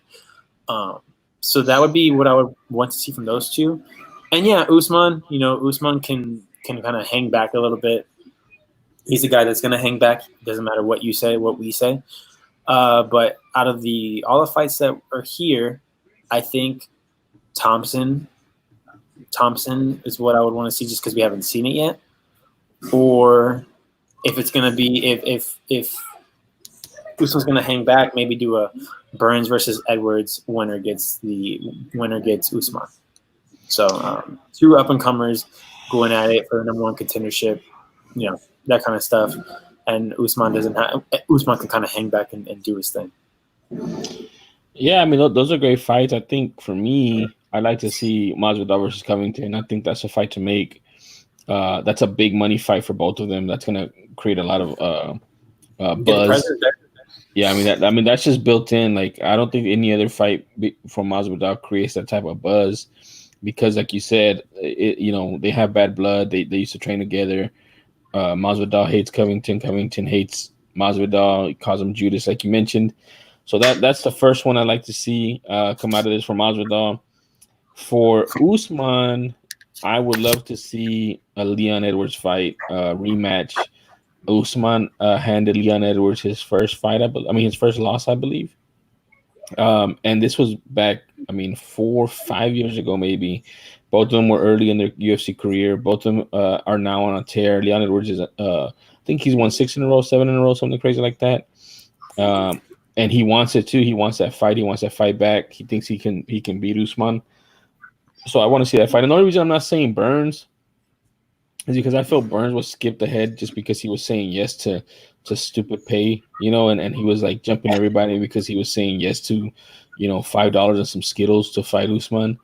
And also at the same time, he is sick, man. He does have the coronavirus. We don't know how he's going to handle it. He is a superior athlete. But at the same time, that we don't know everything of what coronavirus does to athletes or to anybody really. So we don't know how long he's going to be out. I mean, he might be out long enough where, Usman says, "Hey, I'll take the Burns fight now," so that he can fight. And Dana White said as much that he would give it to him, as soon as he came back. And Usman might be looking at it as an easy W again, but we don't know. So that's why I'm not even putting Gilbert Burns in the fights that I'd like to see. I want to see Usman versus Edwards and Masvidal versus Covington. I said before this fight, before the Burns and Usman fight was announced, I said I would like to see him get one more. And unfortunately, we didn't get that because it was scheduled right away. But maybe we can get him to have one more fight because, as we know, he's willing to take a fight no matter what. And that's the thing that's actually kind of getting me on Burns' side is that he's willing to fight anybody. Like he'll go out there and he'll fight. I'm pretty sure you go out from a freaking lightweight fight. He'll probably yeah, sure, I guess. But we'll see going forward. But let's go ahead and head on bottom of the card. First fight on the card. The UFC. I just checked. The performance bonuses haven't been announced yet. If anyone who's in the chat or if y'all two find out before I do, please let me know. But I don't know the performance bonuses yet. But I'm going to assume that this is going to be one of them, and that's Martin Day versus David Grant. This is unfortunately because we saw Namajunas versus Andrade. It probably won't get fight of the night, but I think it could possibly get a performance bonus for David Grant because of the knockout that he did. And not only getting the knockout, but getting dropped in the first round and coming back and winning the fight because he got dropped and I thought it was over in that first round. I thought he was done. And it wasn't even because Martin Day gassed himself out like Leonardo Santos. They have announced the post-fight bonuses. Fight of the night is Rose and Jessica Andrade. Performance of the night, David Grant. So you're right. And your boy, Jiri Prochaska. Oh, okay. Yeah. I missed it, but yeah. That was a big knockout, man. You knock out Volkan Ozdemir. This is your first fight in the UFC. You definitely get one. That's the only two? They didn't get four like they normally do? No, it's just those two, and then Rose and Andrade. Okay. I think if there were maybe more knockouts, there would be more. But I'm surprised they didn't give one to Ribas with the armbar. But maybe everyone was expecting it because Paige Van Zandt was like the largest underdog on the card. Yeah, that was. I mean, it was. I felt like that was anticlimactic. That's probably why I didn't get it. Yeah, for sure. All right. All heads up to Davey Grant. I think both these guys have a future in the bantamweight division. Take nothing away from Martin Day, man. But when you go up against a guy that's willing to bang with you, man, you gotta have a stronger chin. And it's not like he got knocked out in the first or the second round. He got knocked out in the third, and it was pretty close to the end. Like, it wasn't like right there. It was. I don't have the time here, but it was pretty further, like towards the end of the third round. Yeah, and I mentioned to you, man. I text you, was I text you? Was on Twitter with Eric. On Twitter, don't hook with the hooker. Yeah, don't hook with the hooker, man. I mean, that's an old boxing adage, and Day has some power, but I think Davey Grant is known for his power. He's big for the division. Yeah, that's what I'm saying. So you don't wanna go into a person's strength, and if you're gonna stand there, and the other thing too is we've talked about it too, man. If you have them hurt, the same thing goes for a fight later on in Holloway. If you have them hurt, man, you have to go after it, and you have to try to finish the fight. That's what you got to do, and they didn't. So he left it up into to more time, and with more time, he finally got him. And man, that was like a picture perfect. I mean, both of them were thrown at the same time, but his landed right on the button and put him out. Ricky, you got anything to say about this? Davey Grant knocking out Martin Day first fight? No, I missed it. Oh, you missed it? Oh, no problem. That was a good fight, man. Definitely go check it out. I'll try to send it to you on Twitter so you can kind of check it out. And then next up, kind of these next two fights are kind of boring. Not really much happening. You have Cara Rosa taking on Vanessa Melo. Vanessa Melo not weighing in 6 pounds overweight. I don't know how Cara Rosa weighed in, how she may weight. They both look pretty big for the division because this is bantamweight. So having to weigh in at 135 is tough, but Cara Rosa 1 weighs in and 2 gets the wins. That's not good for Melo. So she's gonna have some splaining to do. She's gonna be called into Papa Dana White's office, I'm pretty sure. Mm-hmm. Next up, we got another kind of not boring, but just kind of riddled with stuff. You have Raulian Paiva taking on Zhalgas Zumagulov, and this is two of the groin shots that we saw in the fight. Right in the Zamagulov. Yeah, Paiva hitting Zumagulov twice with the nut shot, and I personally thought the last one. I don't know if you went back and checked it out, but there's a last one at the end of the third round where he kind of Paiva nailed him, and it looked like out of frustration because you're in the clinch. You already heard the tap tap tap for the last 10 seconds, and you throw a knee like that, and it was right to the groin. And the only reason the ref didn't call a time is because it was at the end of the fight. So it was just something that irks me, and we're gonna get to that later with I always forget. I'm forgetting his name, but I really don't want to remember it. So, but a fighter later on. So really not much. I forgot his name. Next up, heavyweight, another kind of boring fight. Marcin Tybura taking on Maxim Grishin. Tybura, the veteran, doing exactly what he needed to do. Not he just, you said, Jesus, that he should have finished him. Yeah, man. I mean, you can see the size difference, and Tybura is a Brazilian Jiu-Jitsu black belt, like a legit Brazilian Jiu-Jitsu black belt.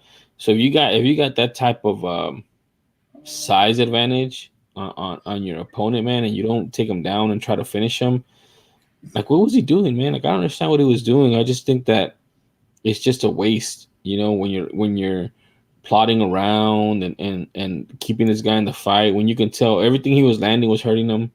The guy was the guy that he fought was being he was just being defensive, just trying not to take any punches. So when you fight like that, man, I don't know, man. Tybura's so bad too. Like, he came in, I think he had like 1 or 2 knockouts, and they were looking at him like, oh man, this guy's gonna make some noise in the division. And then from there, he just became this plodding, boring, low fight IQ fighter. And he showed it again today. He should have took this guy down in the first round, beat him up, softened him up, and then submitted him. But instead, he let the guy be in the fight for 3 rounds. It was a decision. Was it a decision? It was a decision, right? Yeah. But it was the third round that he kind of like he was on him. He was on his back. But yeah, it won 5 rounds. Breaking news: Ariel Helwani tweeting. This is, and I quote, simply put, Kamaru Usman did what he had to do to win, especially after losing the first round on my scorecard. Shane Masvidal didn't get the full camp because he seemed tired, but Usman earned that W. Burns versus Edwards next. Winner gets Usman, only fair. And that's the end quote. I don't disagree, but I'm not gonna shout the heavens if that's not what happens. I think Masvidal actually threw a little shot at Helwani whenever he was on first take, because he said, when he told Dominic Foxworth, thank you for questioning Dana White, he's like, you were actually being a journalist, and we all know the main journalist for ESPN and for the UFC is Ariel Helwani, and we all know Ariel doesn't ask the hard questions. Well, I mean, he doesn't, but a lot of that too is because he got kicked out of the UFC, basically. Yeah, so he knows better. Yeah, he doesn't want to stir the pot. Yeah. So, all right, next up we have Leonardo Santos taking on Roman Bugatov, which is what I was talking about earlier, referencing. Bugatov getting dropped very early in the first round. Was it first? Or no, it was the second round. Got dropped in the second round. Kind of recovered, and you get a tweet. So this is the thing. You get a tweet from Stephen Thompson, Wonder Boy, the man that everyone loves. I love Wonder Boy. He's got a great attitude. He's a good person. You get a tweet saying you can't teach heart. So you get the respect from Wonder Boy, and then what do you do next? You throw it in his face. You throw it in his face. You hit. Oh, I think that one was actually a punch, right? No, they were knees. They were both knees. Yeah, hit the knee, but the round ends. Or no, so the round ends with Bugatov on top, and you're like, oh man, Bugatov. And I said to you, Bugatov has a chance if he can come out here and he can get the finish. Like that'd be great for him. And if he doesn't, if he can at least make it to go, if he can take it all the way to the end, it's a good luck. Then he needs him in the groin. So okay, fine. He needs him the first time. Both times were in the third round, I believe. Yeah. So he needs him the first time, and he needs him again. And you're just like, come on, dude, like damn. And that's when he took 2. Was that when he took 2? 2 points? No, because what happened is he did the 2 groin strikes and he warned him twice. And then the third one, what happened is he kneed him while he was down. And I mean, it was like plain as day. He stopped the fighting, and he asked him. I think I forgot who he said. Like somebody said, yeah. He asked the same question that Olives are asking. The ref asked him, "What are you doing, man? What are you doing?" Because he needed him while he was down. It was bad. And that's when he took two points from him for that, because he had already warned him for the 2 knees to the groin, and then you throw a legal knee to the head. Yep. So Bogota. So he loses the fight. So he loses the fight to Leonardo Santos. Lost the first 2 rounds. Won the 3rd round. No doubt. Loses the fight, and not only does he lose the fight, I believe he loses all the respect of the entire UFC roster, of anybody that's affiliated with the UFC, anyone that watches the UFC. He lost all respect. He went from being one of those guys that you're like, damn, this guy, man. You can knock him down and he might come back and beat you. Corey. Oh yeah, Corey. My brother's in the chat right now. Yeah, he took 2 points off the illegal knee, and I actually had to tell my brother what the illegal knee was, because he said that he thought it was legal, but I told him that when both knees are down and one hand is on the ground and you take a knee to the head, that's an illegal knee. John Jones almost lost his light heavyweight championship on that knee. On that same exact move, because he was fighting Anthony Smith, got frustrated because Anthony Smith wouldn't go away. He couldn't put Anthony Smith away, need him in the head, and the ref asked Anthony Smith, "Can you keep going? Can you continue?" And Anthony Smith had every right to say, "No, I cannot continue." Win the championship, but Anthony Smith is the person that he is. He's Lionheart for a reason, and continued and then lost the fight. But yeah, that's an illegal knee. Can't do that. And all of us, like right away. You said it before. You said it to me, Jesus. He's a dirty fighter. He's labeled that. Yeah, it is what it is, man. You're the dirtiest player in the game. Yeah. So we saw a dirty fighter, and part of that too, man. He was undefeated going into this fight, so him knowing that he was about to lose, because he was losing, probably got him frustrated, and the only way he knew how to deal with it was to try to get out of it somehow, which maybe get disqualified or what have you, and I said it on there. I think a lot of people said it, that he's a dirty fighter. I think somebody said, and it was a fighter, so I'm like, okay, maybe you don't watch a lot of fights, but he said that was the dirtiest MMA fight he's ever seen, and it's true. I mean, the guy nutshotted him twice, and then kneed him in the head when he was clearly down, dude. So it just go ahead. Groin strikes are a little bit easier to forgive because you're in the clinch. You obviously sometimes it happens. Sometimes it looks for real. It's the same thing with eye pokes. It happens, and you want to say that was on purpose, but sometimes it happens. But it's something about an illegal knee when you have your opponent in a certain position. It's not like you're under duress.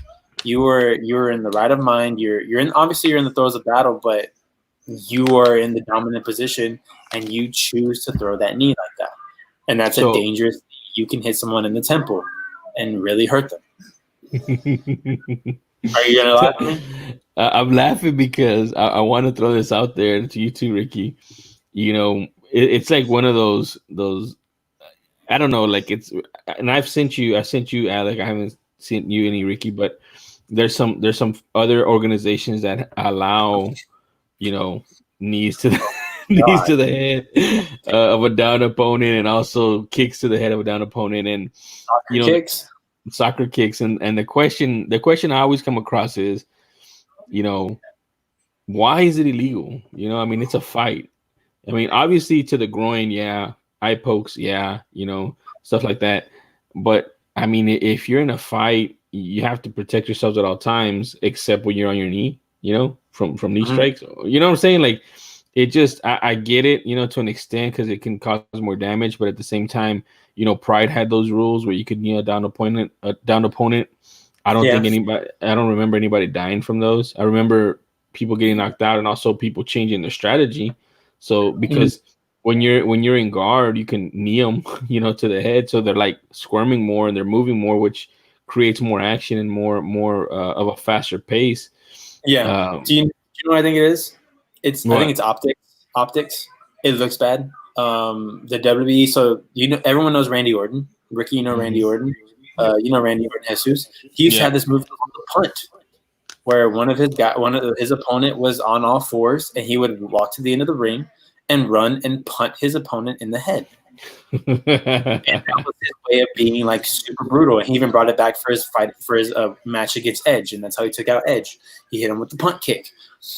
It just looks bad, and that's why, like, the WWE took away for a little bit. They took away Seth Rollins' curb stomp because it was someone's head going into the mat, and it's just optics. And like you said, it's probably not as it's not as dangerous. It's probably just as dangerous as someone throwing a flying knee. I showed my girlfriend Masvidal throwing the flying knee against Askren, and she asked me, "How did he not die?" I don't know. Well, some would say he is dead. A little piece of him died in that ring. I'm pretty sure he died, but but yeah, I just thought I don't know. I'm pretty sure he might have. Like, we don't know. He might have been, and I didn't even show her the punches afterwards. I just showed her the knee. The super necessary. Yeah. Did you see what Askren said about the super knee? He's like, where he said, he's like, I didn't even feel him. He's like, but I thought it was hilarious when he said that they were super necessary. He's like, that's a funny line. That's all he can say, basically. You gotta love the acceptance. It's just the same way that when I saw Steven Wonder Boy watching his knockout when he got knocked out by Anthony Pettis, and it's one of those things you're just like, hey, just on it. Hey, real quick, take off the rankings before they block us because we have it up too long. I'm so sorry, you. Please don't do it for showing the rankings of your fighters. Yeah, please don't DMCA us, please. Like you did last time. I'm so sorry we're giving you free promotion. So real quick too, dude, on those ridiculous rules, there's that rule that no 12-6 elbows to a downed opponent, or actually at all. You can't do 12-6 elbows at all. Yeah. And the reason for that is because back in the day when it was unregulated and they were making rules, I guess a congressman or something, I think actually, or Senator John McCain or something, they used to watch those brick breaking, things on ESPN where the karate guy breaks the bricks and they see all those bricks break, and they said that was too dangerous because imagine if that was a person's head, of them doing that. And so that rule has been a carryover since then. And that actually gave John Jones his one and only loss because he did that to a guy he was dominating. And it's just, again, sometimes they're silly, but I get it. That is the rule. These guys are professionals. They know what they're doing. They know the rules for sure. They go over the rules with them, at least if I'm not mistaken, on 3 occasions. So they know the rules. They know the rule set. So that was just a cheap shot. He is a dirty fighter. I don't think he's going to have that tag taken away. Maybe he grows into it. Maybe he uses it as he's a heel now, the dirty fighter. But either way, that was a pretty bad show of sportsmanship when we had just seen, or we saw some good sportsmanship right after it. The Murakami. So before we move on, my brother says, do you have any idea on why Joe Rogan wasn't commentating at night? I feel like I must have missed something. And Ricky answered in the chat. And I mentioned it earlier. Joe doesn't do out of the country. Not anymore. He doesn't need to. He gets paid for his podcast, and he does in the States and only pay-per-views. So if you're a pay-per-view, so you may be in the country, but you're not pay-per-view, you don't get Joe. Or you may be a pay-per-view, but you're not in the country, so you don't get Joe. It's got to be a pay-per-view in the country. I'm still not sure yet. I don't know if they've announced it, if the Cormier versus Stipe fight, where it's at. Did they announce that yet? Yeah, it's at Apex. It's at Apex in a smaller ring. Probably get Joe. Yeah, Joe's going to be there. He's going to drive like he doesn't go that far. Yeah, he doesn't want to go out of the U.S. anymore. I mean, he's earned that. He's been. Huh? Yeah, he had a fight companion tonight with the coach for Justin Gaethje's coach, and oh really? Joey. Yeah. I almost forget his name. He did a fight companion tonight. I was listening to it a little bit, but then I realized my stream was a little bit behind his, and I was like, I don't. Oh. You know how Joe. So I was like, nah. Yeah. I don't want to deal with that. Yeah, he did I'm gonna look it up real quick. Hold on. Yeah. So I have Brian Joey Diaz Callen. and Tony Hinchcliffe. Yeah, he didn't have his regular with Brian Callen and Brendan Well, him and Brendan Schaub are not. they're not talking right now? Well, just because Joe doesn't care about the coronavirus, and Brian Callen and Brendan Schaub believe in the coronavirus. Yeah, because they got it now. Yeah, probably at Joe's. They both got it, and on top of that, I don't know, man. There's some heat going on them too with Chris D'Elia and that whole nonsense mess that they knew they didn't know and all that stuff. So he also doesn't talk to Ari Shaffir anymore, or he doesn't really Yeah, because Ari, of what after Kobe. What Ari said about Kobe. Yeah, well, he said that, and then also what he did to not Tom Segura, to what's his name, Bert Kreischer. Yeah, by drug. Yeah, he drugged them in front of his freaking family, dude, which is crazy. Yeah, so he and also what he did the day Kobe died too. Whenever he stopped messing with them too.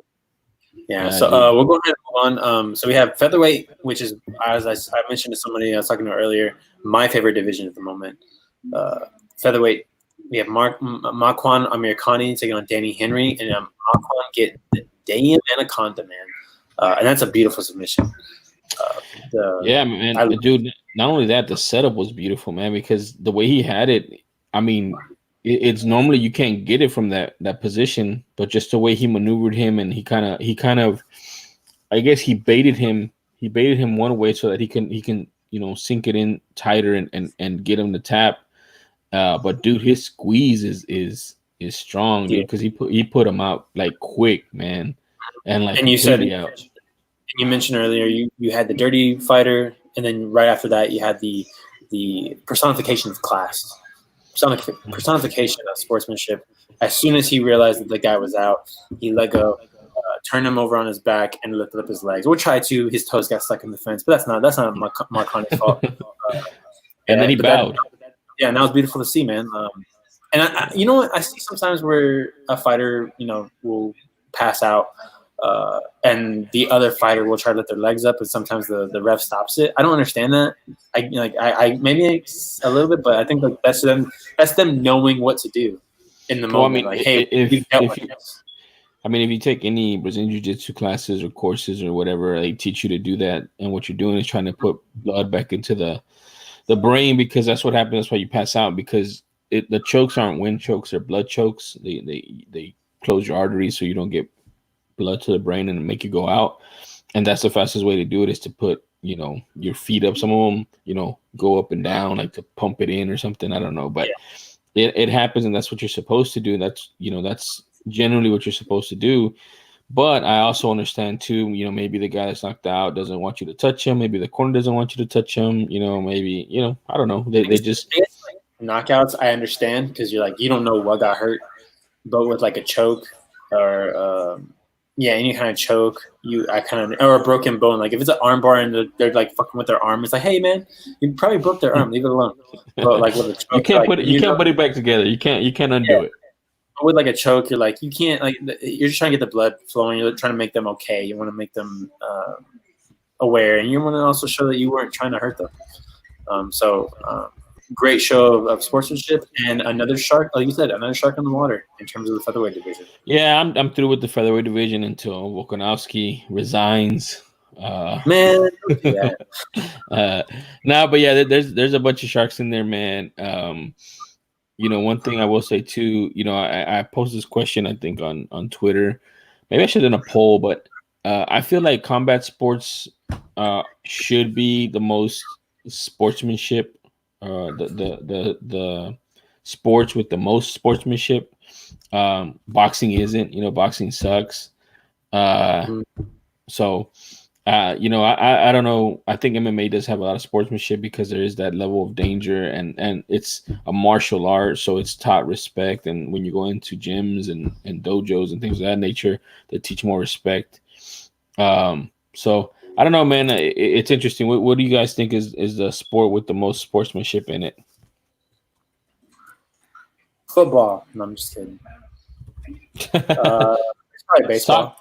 Baseball, you can't even look at your damn home run without someone getting mad. Yeah, but that's not sportsmanship though, right? Because if you do, then they beat you. That's true. Yeah, we've had to deal with as Astros fans, we had to deal with the fact that we're probably going to get beamed this entire season. Which I'm personally, if you're going to beam me, I'm going to rush them out. I mean, Like, that's if all you it's going to take is the first one to do it and beat somebody up, for them I'm to gonna whoop stop your doing ass. it. Like, I'm not just gonna But go over there and wait for my teammates to pull me back. Like, I'm throwing shots. Like, we're gonna fight, and if I don't get my shots then and there, I'll wait for you in the parking lot. but then I mean, look at even the last they're fight, the all Usman. going to be together anyway. So What's up? they're going to have to be in the parking lot. Oh yeah, Everybody's going to have to be tested together whenever they leave. I'll meet you in your bubble. Don't make me go to your bubble. But I mean, if you look at the Usman and Masvidal fight, they were talking about trash at the end of the fight. They shook hands. They shook hands. They were talking. Because you've gone through something with them.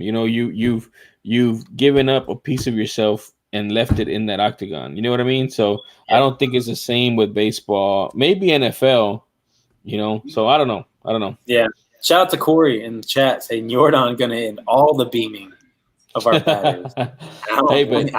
It's either him or it's Brantley. I think Brantley would throw his hands, man. I think Brantley's one of the quiet those hands. Nah, if I'm gonna put my money on it, it's gonna be two guys. It's gonna be Lance McCullers because Correa, because they watch MMA. No, it's gonna be Lance McCullers or it's gonna be Reddick. I don't know. Reddick has that craziness in him. So Reddick's I think redneck, bro. He's redneck. Like he's. Did you hear about McCullers and Correa's UFC podcast, dude? No, I didn't, man. My brother sent it to me. Corey put it in the chat, man. They made a podcast called The Walkout where they're just going to be talking about UFC. I haven't listened to it yet. I'm going to check it out because I know the episode my brother sent me today, they were talking about tonight's matchup. So it's my goal. Correa got on the damn show today with his tweet. One of his tweets. Yeah, he did. Yeah, and then Bregman was texting or tweeting as well too. I think I sent it to you. Oh, dude, I love it, man. So let's go ahead and move on to the next fight. Oh, we mentioned so we're talking about featherweight. Now let's talk about welterweight. This division that's stacked in terms of there's a lot of matchups that can possibly be made, but there's a dominant champion. You have Elizu Zaleski dos Santos taking on Muslim Salikov. Went to a 3-round decision. A great fight. Definitely go back and watch this one, man. Two guys that are just throwing bangers. I personally judged it Zaleski dos Santos, but they gave it to Muslim. I'm not going to say that it was a robbery, unless I'm a casual, I guess. But I'm not going to say robbery. I think it was a very close fight, and came down to maybe a certain things. I think maybe that takedown that that Muslim did when Zaleski threw a spinning kick or like a spinning back kick, and freaking Muslim threw him down like a damn action movie. Maybe that stuck in the guy's mind when he judged the fight. But great fight between these two. And I said before, because I thought when I thought Dos Santos would win, I said Muslim went 3 rounds with one of the top guys in the division. I think top 15 in the division, even though he's not ranked. I think he's top 15 in the division. Went 3 rounds and then getting a win. Like, both these guys are gonna be guys to look out for. These are two guys that if they can get enough fights, they might be able to convince Masvidal to do a fight with them. Hey, that's possible, man. But one thing that what's that guy's name? Not Dos Santos, the other guy, Sadikov or whatever his name is. He's a Sancho champion. And he's older. And Sancho, do you remember Kung Lee? Mortal Kombat. No, man. I mean, he is from Mortal Kombat, but it's also he also fought in he fought in the UFC and he fought in Strikeforce. He was actually the Strikeforce champion, and he was a champion in Sanshu. And what Sanshu is, it's just this weird fighting where like you can kick. It's like kickboxing, but with throws. And that was a Sanshu throw when he threw him to the ground because he caught a kick and he basically threw him down. And what they do in Sanshu is they'll stop the fight, let him get back up, and then you kickbox again. So I thought that was pretty cool that he used that in an MMA fight. But yeah, I had it for Dos Santos as well. These guys were throwing, and I was mentioning to you, man, you could tell that both of these guys are high level strikers, and they could end it at any second. And both they hurt each other, like it wasn't just one sided. But I had Dos Santos winning. I don't think it was that close of a fight. But like I said, these are green judges. All these judges that were there were not experienced. So I was anticipating us getting some crap decisions, and lo and behold, we got some crap decisions. This wasn't the worst of them. But did you check this fight out, Ricky? Were you able to catch this one? I missed this one. I caught the next one. All right, well, let's get to the next one. Light heavyweight, we got Volkan Ozdemir taking on Jiri Prochaska. And I was telling you last week, Jesus, Ozdemir had no reason to take this fight, like not one. I couldn't name unless he needed to pay a bill, and he still probably he probably still owes that bill because he lost his fight. A guy who had nothing to lose, and I missed his fight, so y'all go ahead and talk about this one. But Jiri gets the win via knockout, and you sent me the video of the knockout, and it is a nasty knockout. Like you said he got the performance bonus, right? Yeah, he got a performance bonus for this knockout. So this guy, I told you on the last stream, if you guys want to go back and look at it, that this guy that they signed had a lot of hype behind him. He's undefeated, and I mean, people were going crazy when he got signed. I thought he was a little green. You know, he probably needs some more seasoning before he got into the UFC. But in all actuality too, what I found out too was that the UFC tried to sign him like a year ago. And he turned him down. He said that he wanted more fights before he went to the big show. So I thought that was very mature of him. Not a lot of fighters would do that. But he finally got signed, and he looked crazy, man. In the first round, did you watch the fight, Ricky? Yeah. You said you caught it. So he was very awkward, man. He was very awkward. He was putting his hands down, and actually, Ozdemir caught him in that first round and kind of stunned him a little bit. I think he went for the finish, but he didn't get it because he was covering up, and he was a bigger dude. He was awkward. He had his hands down. He was shifting a lot, doing different angles. He was shifting his feet and his stance back and forth and his lead hand, and it was confusing Ozdemir a lot. You could tell Ozdemir was trying to throw, and he would hesitate, and he would start and stop. So it was really interesting. And then at the end of the fight, which Alec missed, it started off with the head kick. The head kick, which was partially blocked by Ozdemir, but it still got through and it made him wobbly. And then that was the beginning of the end of the fight sequence where Jiri went after him and ended up, with this huge overhand right that knocked out Ozdemir. And I can tell you, man, not a lot of people have done that to Ozdemir. I don't think anybody's really done that to Ozdemir.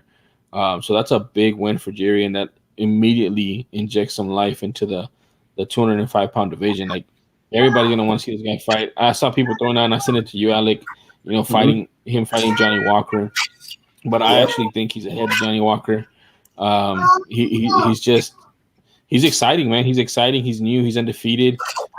He's I don't know. Like he wasn't scared. He wasn't nervous. And I'm telling you, man, not a lot of people do that to Ozdemir. So, he did something big today by knocking him out. So big splash for the first time fighter Yuri Prokhorov, or however you say his last name. Yeah, I know he was a headhunter throughout the entire thing, just going for the headshots every time. I think if you look at the stats, it's something like 80. It's like 88% of his significant shots were at the head. Yeah, man, that's not a bad division to be doing that in. Honestly, is the 205 because the headhunter. Yeah, man, you saw with even Glover Teixeira, who's as old as he is, can still get wins in that division just hunting heads because he did that to Anthony Smith recently. So you can go out there and you get a nasty because it's like you're strong enough to get those. You're strong as a heavyweight, but you're just not as heavy. You're not as big, so you don't have to worry about the cardio. You have a little bit better cardio, but you have that same power. So yeah, man, this guy could have injected a little bit of life into the 205 division. You said Jesus. You said new, undefeated, and exciting. Those are three words I would use to describe Johnny Walker. Before he got beat, was new, undefeated, and exciting. He might not be undefeated now, but I think he's still exciting, and we'll see. Maybe we'll get that fighter. Maybe he'll. I think honestly, with this win, Jiri's at least top 15, and he needs to. He's Ozdemir was ranked number 7, I think, in the division. Yes. Yeah, dude. So he's definitely top 15. He's top 10. He's probably number 7. Honestly, I mean, I'm telling you, dude, Ozdemir's not a joke, man. He's a tough fighter. He can take a punch and he can give a punch. And the way this guy took him out, I mean, that's impressive, man. It's impressive. I mean, I feel he's at least top 7 right now, just by beating Ozdemir the way he did. You know? All right, cool, man. Let's go ahead and get into the main card. We got 4 more fights to talk about. This fight, women's flyweight, even though I don't think it counts too much for the division because of the fact that what Amanda Ribas said at the end. But the biggest underdog was Amanda Ribas and Paige Van Zandt. Van Zandt being the underdog, so I hope no one put money on Van Zandt. I mean, if he did, it's not that much of a loss, I guess. But man. Van Zandt getting absolutely dominated, like it wasn't even close. Amanda didn't even have to strike with her. She just pushed her in the cage, took her down, and got her in the – first she had her in a little, like, bully choke, and then eventually – dude, that takedown was beautiful. Did you see the takedown? Absolutely. It looked like it was a throw. It looked like she'd never even done any wrestling. It was like she didn't belong in there, man. Well, that was judo. Yeah. That was a judo throw. But this also goes back to the what's it called, the lawsuit that I was talking about, man. In that lawsuit, they talked about Joe Silva's negotiating tactics with fighters, and where that comes in is if they didn't want to sign a extension with the UFC that the UFC was trying to give them on their last fight, they would put them up against a tough opponent that was hungry, that was a bad matchup. This was the Joe Silva special for Paige Van Zandt because she didn't want to re-sign with the UFC. She wanted to test her free agent, how much she could make in free agency, basically. So what did they do? They threw it to the wolves, man, and into a very tough fight. Young fighter, more skilled, better than her in almost every aspect, and they were expecting her to lose so that they could send her on her way with a loss, or they could renegotiate with her off a loss versus off of a win. And and I told you after Ribas's last fight against I think it was Randa Marcos, she absolutely dominated for 3 rounds. I told you this girl is nothing to sneeze at. This girl is going to be something in the strawweight division. So to see her do this in the flyweight division is impressive. And I think this girl is going to be I asked you maybe possibly a dual division threat, but she said that she wants to go back down to strawweight, which I don't blame her because there's a lot of things she can do in the strawweight division.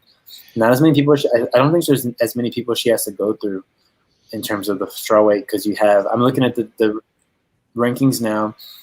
Ribas is at 14. The people that are in front of her are Angela Hill, Alexa Grasso, who's no longer in the division, Tisha Torres, Yan Xiaonin, Marina Rodriguez, Watterson, who I don't think could hold a candle to Ribas, Esparza, who I don't think can hold a candle to Ribas, Gadella, I think she could beat her, Ansarov, Jurjejic, Suarez, Namajunas, and Andrade. So those top 4, top 5 are definitely on the top of the division, but I could see Ribas very quickly moving into that top 5 of the strawweight. Yeah, the only thing is we haven't seen her against a true wrestler, so I would caution before you say Gadella and what was the other one? Esparza, I think you said Esparza. I don't like Esparza as much, though. No, I mean she's one dimensional, man, which is her wrestling. But she's been a champion before, so she knows what it takes to get there. So I want to see her against a wrestler. That might be a good matchup. See how she does against a wrestler, and then go from there. But just real quick too, I don't know if you know, but Amanda Ribas is the Brazilian equivalent of a Paige Van Zandt because apparently she gets on a lot of people's nerves with what she posts and stuff. You know what? It's different because it seems like it's authentic from Ribas, and PVZ it looks like it's super like it's. Ricky's nodding. Look, Ricky's nodding. He's like, yeah. It's not authentic at all. Like it's very it's manufactured.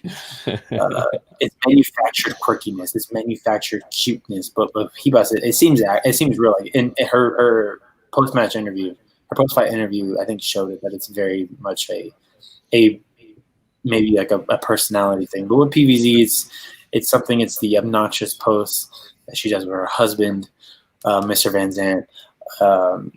It's things like that, and also saying in interviews, and I don't blame her, but saying I make more money not fighting.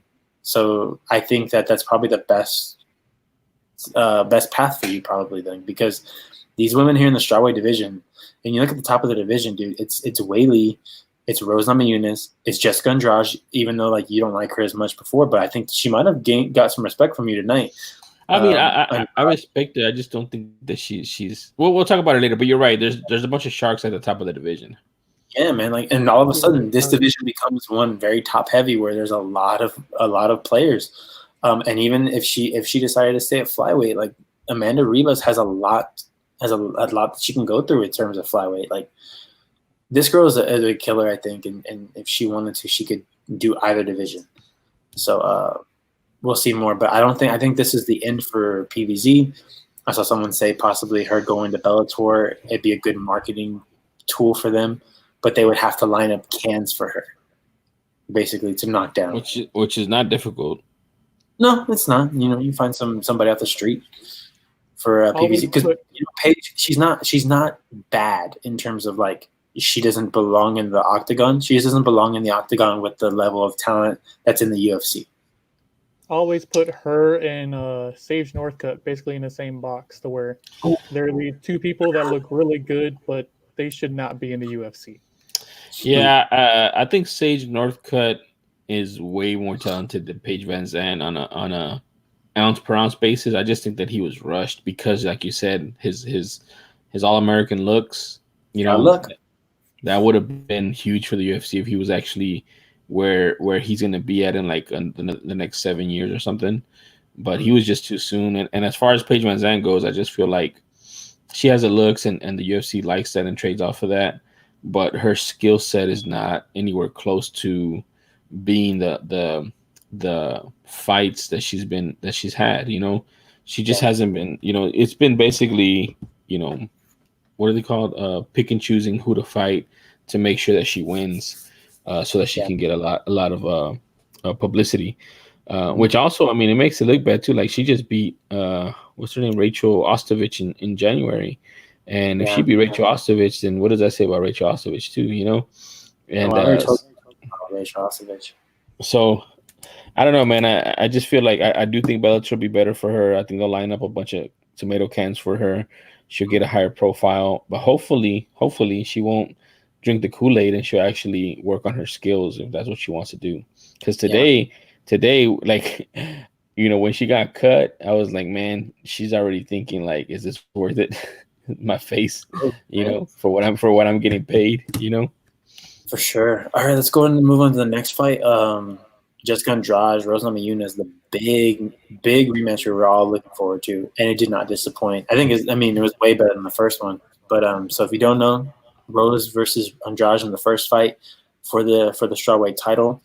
Rose was picking apart Jessica Andrade, destroying her, and then got caught with a body slam. Landed, Andrade drops her on her head, knocks her out. Andrade gets her comeuppance in the next fight against Weili. Weili, my girl, destroying her. So we get this fight. Namajunas kind of coming off from a long. This is over a year. Since she's fought, so she's had a long layoff. I told you going into this fight, it comes down to her mindset, and what I loved, and I loved it at the end. So Namajunas gets the win via split decision, which is close. I don't blame it at all. But Namajunas gets the victory, and what I loved was seeing the smile on her face at the end of this fight. And I think to me that showed that she's in the right mindset, and she has that love back. Because I think you might say after the Conor incident, with throwing the dolly through the bus window, that probably ruined this sport for her, and really messed with her mind. And we saw that, and we saw it even more after her loss to Andrade. It's not like she lost immediately after that, but after her loss to Andrade, she disappeared. She literally went AWOL and just kind of went home and got away from everything, and then came up out of nowhere. She was supposed to fight a couple months. She was supposed to fight on the Ferguson Gaethje card, She had a tragedy happen in her family, couldn't do it. Got pushed back a couple months, and here we are. We get this fight, and honestly, both fighters look great. Andrade looks way better than she did in her last fight. Moving that head, it bothers me, but it is what it is. But yeah, I think it was a great fight. You said this was this fight of the night, and I think I guessed that fight of the night. Well earned. So what's next for both? I would say Namajunas gets Wei Li, and Andrade can either get, I believe Tatiana Suarez is undefeated. Maybe she can take on Tatiana or Jurjejic, but I know Jurjejic can hang back and just wait for Namajunas or Wei Li to fight it out and then say, hey, I'm with that person.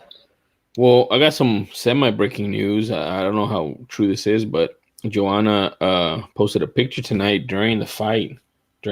I think she was talking about it or tweeting about it or whatever, but she also tagged it 33 and retired. So I don't know if she's retired or not.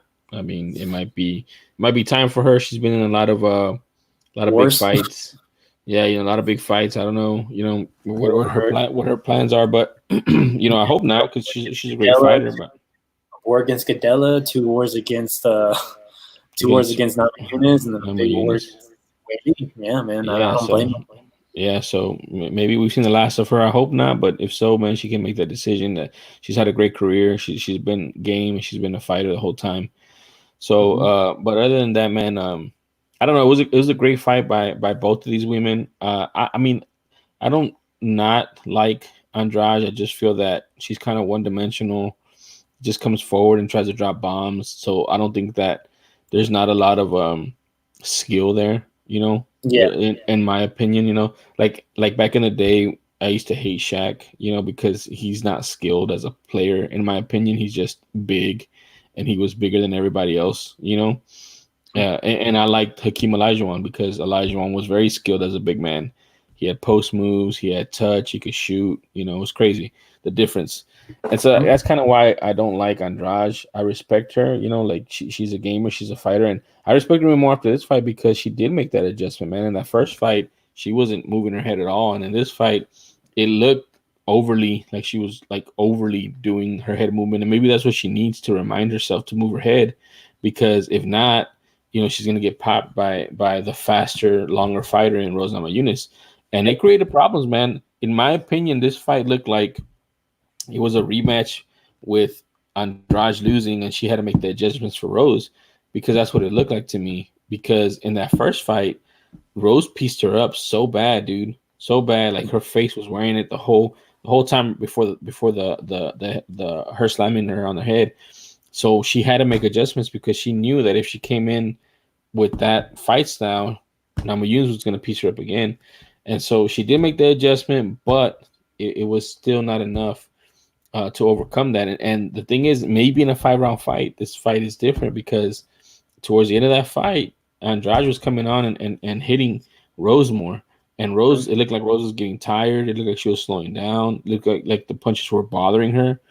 Yeah. So maybe we do get to see a third fight between these women, especially with this one was fight of the night. Imagine a 5-round fight, how that would go, Yeah. I would say it looked like Namajunas hadn't fought in over a year. Yeah. Honestly, yeah. Ring rust. Yeah. Well, she hadn't fought in over a year. She hadn't, but also I think she said that she kind of laid off. Oh no, that was someone else. That was later on. But yeah, she looked good. But another thing that they pointed out was the corner work. The corner work was very uplifting, very, very positive. Very, hey, positive. You got her. Like you got her. This is yours. And I think that's something that she needs with Rose. She needs that positive. She doesn't need you telling her, hey, you're down, or hey, like she rocked you in that round. Let's get or hey, this is close. Like no, you need to tell her like, hey, you got that round. Like even though it was close, like you got this. Like you don't even worry about it. But that third round was very, very telling in terms of what Rose had in her gas tank. But she earned it, because I think that second round she did really well. So what do you think about this fight, Ricky? Definitely fight of the night. But yeah, definitely. Man, she came out of this hurt. Just looking at the interview, just huge purple bruise right there underneath the eye, just swelling up. Mhm. But Yeah. is this going to lead to a? Do you say Joanna's retiring? Is that Yeah, what you say? that's what it It's looked possible. like. So is that going to mean Rose gets the next title fight? I think Uh, Rose earned it regardless, even if Joanna's not retired, just because Joanna already got her. Even though I would love to see a second fight between her and Wei Li, I think you could make every argument in the world that Rose gets the next title, and I think even Wei Li said that she thinks she's the best in the division and deserves the title fight. So I would give it to her regardless, and maybe do a Andrade versus Andrade versus Joanna, or Andrade versus Tatiana. But if Joanna's out, then I think that automatically puts Tatiana next in line to fight Jessica Andrade. Yeah, I'm sending you guys the screenshot of Dragic. It was actually on Instagram. Okay. All right, well, let's go ahead and move on to the next one, man. The first title fight of the night. Well, the second title fight that we're going to talk about, but first title fight of the night, the vacant bantamweight title fight. So we were guaranteed a new champion. Petr Yan taking on Jose Aldo. Petr coming out very, very, very impressive in the first fight. It looked like he broke Jose's rib in that first round on the ground, but ran out of time because that fight would have been. When he turtled up, I think he would have maybe finished it, but it was very late in the round. But go ahead. Actually, it was a body kick that hurt him. So he got hit with the body kick first, and then that hurt Aldo. And then immediately after that, Aldo tried to go for a takedown, and he kind of got it, but in the scramble, he ended up I think on top. No, on the bottom. And that's when Petr Yan hit him again in the stomach, and that's when it hurt him even more. Yeah, but you're right, man. I mean, I thought after that, I was like, oh man, this is over. But then Jose comes in the second round. He looks good on his feet. He looked like maybe it knocked the wind out of him more than anything. So it wasn't a broken rib, because Wonder Boy tweeted broken rib, but maybe not, because I don't think you move as normal as you do with that broken rib. Because I've heard I've never broken a rib, but I've heard multiple times that when you break a rib, it hurts to breathe. Yeah, it hurts to breathe. I've heard the same, and I don't think it was a liver shot either, because the liver shot, he wouldn't have been able to go for that. Yeah, he wouldn't be able to go for that takedown, or do much of anything else. So I don't know what that was, man. That was weird. It's interesting. I feel like and you saw it later on in the fight, Aldo going to the body, but he got a little taste of his own medicine, because he's usually the one digging to the body and getting some of those stoppages or some of those painful looking moments when he goes to the body. So that was very interesting, man. But again, like you said, he bounced back in that second round. He looked sharp. He looked fast. I keep forgetting, man, that he's at 135. He's the bigger man, so his punches and his kicks land with a lot more thud and a lot more, hurt on him than what he's getting in return. And go ahead. I was and you mentioned that he couldn't quite handle the power anymore at 145. Mm-hmm. So now that you can see, and he took a lot of punches, man. Like from, I don't think it was necessarily punches to the head that took him out. I think it might have been the body shots later on in the fight that really ended his night. But he was able to take the hard shots from Petr, who, I mean, he's called No Mercy for a reason. He throws those punches with no mercy. And the fact that he can take the power, it's reminiscent of what I was saying with Max Holloway in the 145, where it's just you're not going to knock him out. And maybe that's the same thing with Jose. You're not going to knock him out, but you got to find some other way to beat him. And Petr found that way to beat him. He kept attacking the body. He even gave him a couple leg shots. Both guys had to kind of switch up stances a couple times, but Petr Yan comes in, but unfortunately, he's holding the title for Aljamain. Basically, and then Aljamain's holding it for Triple C.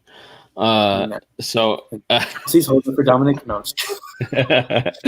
But dude, those leg kicks from Jose Aldo, man, there's something else, dude. Like, I think it was like 2 leg kicks, and he already had him on the ground, like spinning and stuff. I'm like, damn.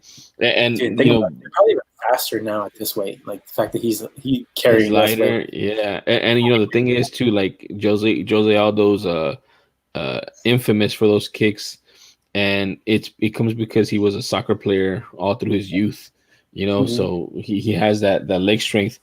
But man, it's interesting that at 145, Aldo couldn't take the punches from Holloway, and Holloway is not known to be a big puncher.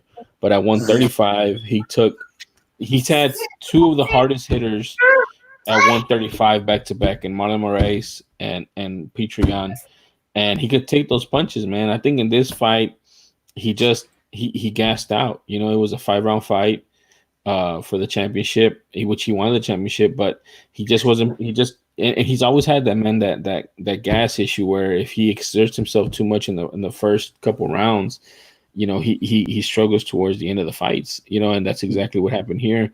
I mean, I felt after that second round, I was like, man, if he keeps this up, he's gonna win a freaking championship, in a second division, because dude, he was beating up his legs. He made him switch stances.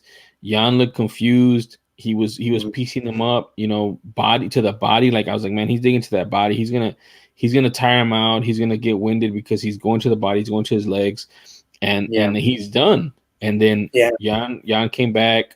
It looked like I told you that it looked like Aldo was resting for that round, that third round, because he might have exerted himself too much. And he's done that in the past, and he's won, and he's also done that in the past, and he's lost. And then Jan, switched it up to another level and put more pressure on him. And I was like, oh, this is over, because he can't handle the pressure because he's tired. And he didn't do enough damage when he was damaging Jan to make Jan vulnerable, or to make him, slow down with the body punches that he took and the kicks that he took. So I was like, oh man, this is going to end.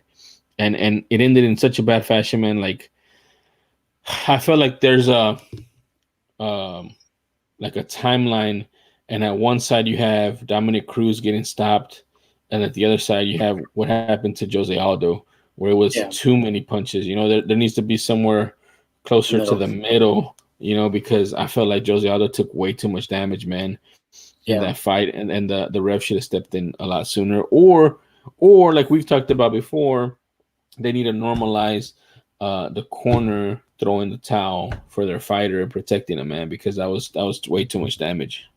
Yeah, and I think those are the two main things. Yeah, those are the two main things to talk about, is the performance from Jose Aldo and Petrian, and the fact that this fight might have been called a little too late. Go ahead, Ricky. Yeah, what you were saying with Aldo, he was damaging him on the legs throughout the entire fight. Mm-hmm. After the first round, you started seeing Jan's left leg. He was putting it in front to begin with, started moving it to the back, and you could just see a big red mark going all the way down it. Yeah, let me make a point that when in that second round, when he switched stances, he looked uncomfortable. Like, he didn't look comfortable fighting from that stance. So maybe that's not something that he's practicing, and he's gonna have to go back and learn that. Because if you're not gonna check them kicks, you better start learning how to fight from both stances. But go ahead and continue, Ricky, because I just want to make that point. Like, it looked bad. But one of the things that Aldo used to be amazing at is he'd damage your legs. That way, the longer the fight goes, the less power you have to begin with. And this one, I think Jan just had too much power to begin with going through the fight that he wasn't expecting. Like, he started tiring himself out, and he wasn't expecting to get hit that hard throughout the fight. He was expecting the leg kicks to start slowing him down and start weakening him, and just misjudged and got laid out. Yeah. That ref should have pulled it way before, though. Yeah, he should have. And Corey said that he should have kept kicking the legs in rounds 3 through 5, that he got away from him. Well, what I noticed too was when he started kicking him after he switched stances, it was keying Petrian to start throwing. I think it was he was in southpaw, a straight right hand. So he was basically waiting for Aldo to kick, and when he would kick, he would come with that straight right hand to kind of answer it and to kind of like put him at bay, like, don't throw that kick again because this is coming, And so, and the thing is, man, is I mean, a lot of these fighters, man, they get away from the stuff that works for one reason or another. Maybe he felt it was too much of a risk to keep throwing those kicks for getting taken down, or for his energy. So he did get away from it, man. But he shouldn't have. I mean, I think it would have been a different. And that's the other thing too. He switched stances, so he wasn't able to throw the same kick to the same leg because of the way the stance was. So he would have to be throwing inside leg kicks, and when you throw inside leg kicks, you leave yourself open. So it's also a change in tactic that Jan had to do.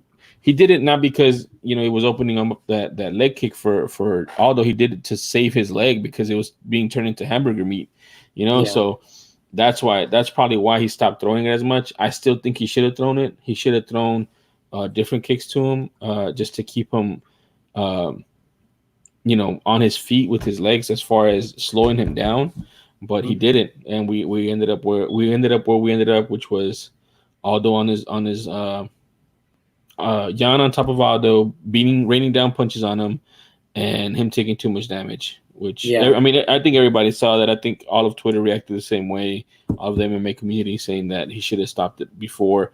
I mentioned to you, Aldo is a champion. He was a champion before, so you give him a little bit more leeway, but you don't let him take too much damage like he did. Yeah, definitely. So bantamweight is one of those divisions that kind of everything's kind of already scheduled, but there's a lot that can happen. So we already know basically that Aljamain's going to be fighting Peter Yan next, and we don't know when that fight's going to take place, but Dana's scheduling fights like crazy, so it's probably going to happen sooner rather than later. If you're Peter, you have a little bit more leeway because you can say, hey, I just went 5 rounds with Jose.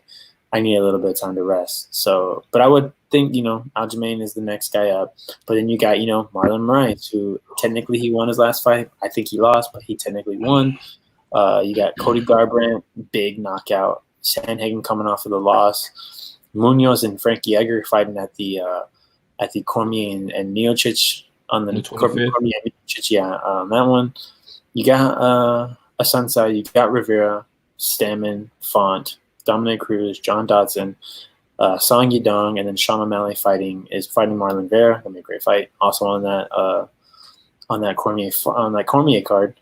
So you got a bunch of very great potential matchups. I mentioned to you earlier, Jose versus maybe a Dominic Cruz, 2 guys coming off of losses. I think you have one of the greatest featherweights of all time versus one of the greatest bantamweights of all time. For MMA fans, I think that's a wet dream right there. Yeah, I wasn't the only one who thought of that or said that'd be such a great fight for fight fans. That those are some of those fights that you want to see, the crossover fights between divisions that weren't as popular back then when these guys were champions, and they are now. But now we get to see it at a weight class 135, which would be great. One thing I will say, man, is and we'll talk about this when we talk about the next fight, but Triple C was talking all night, man, and he called out Peter Yan.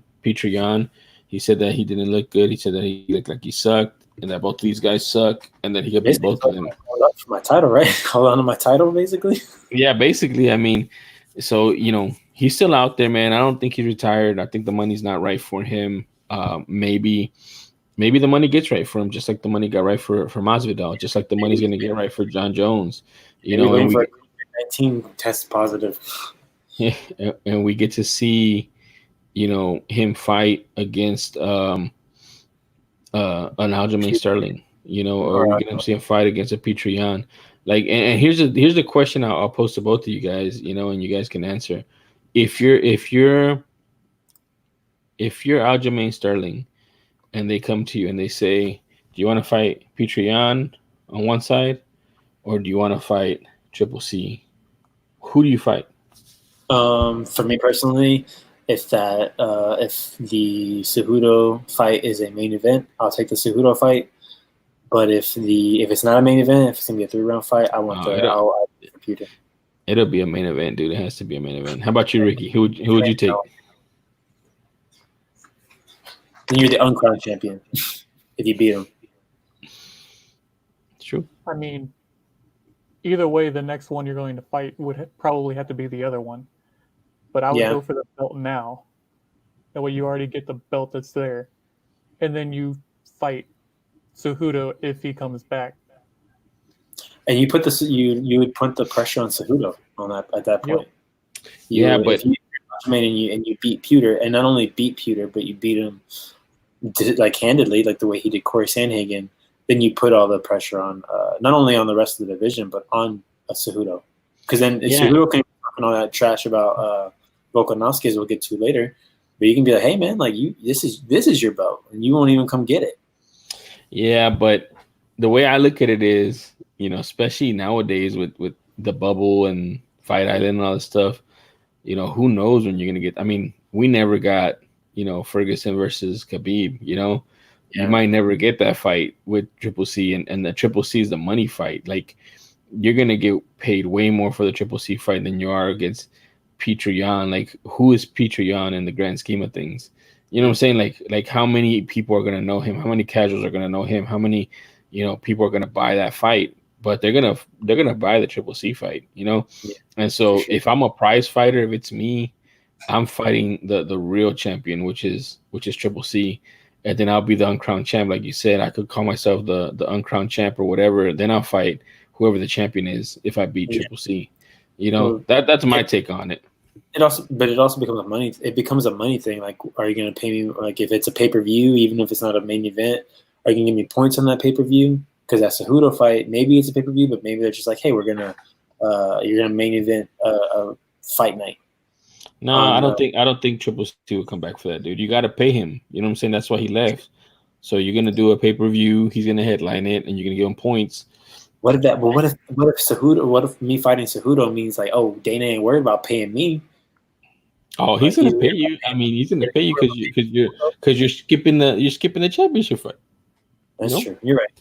All right, let's go into the featherweight, my favorite division. I know you're mad at it right now, but I think you'll be okay on Wednesday when we talk about it, because there's a big time repercussions on Wednesday for the featherweight division. But we got Max Holloway versus. Oh, sorry, I said it the wrong way. We have Alexander Volkanovski fighting Max Holloway for the title. You know how weird it was to see Max Holloway come out first. It was weird. Yeah, and get introduced first. Yeah, it was very weird. I think this is the word. It's not blasphemous. This isn't. I don't know if someone was robbed, but it's a robbery. Once again, it came down to that third round. My brother-in-law called me, and I had to talk him off the ledge.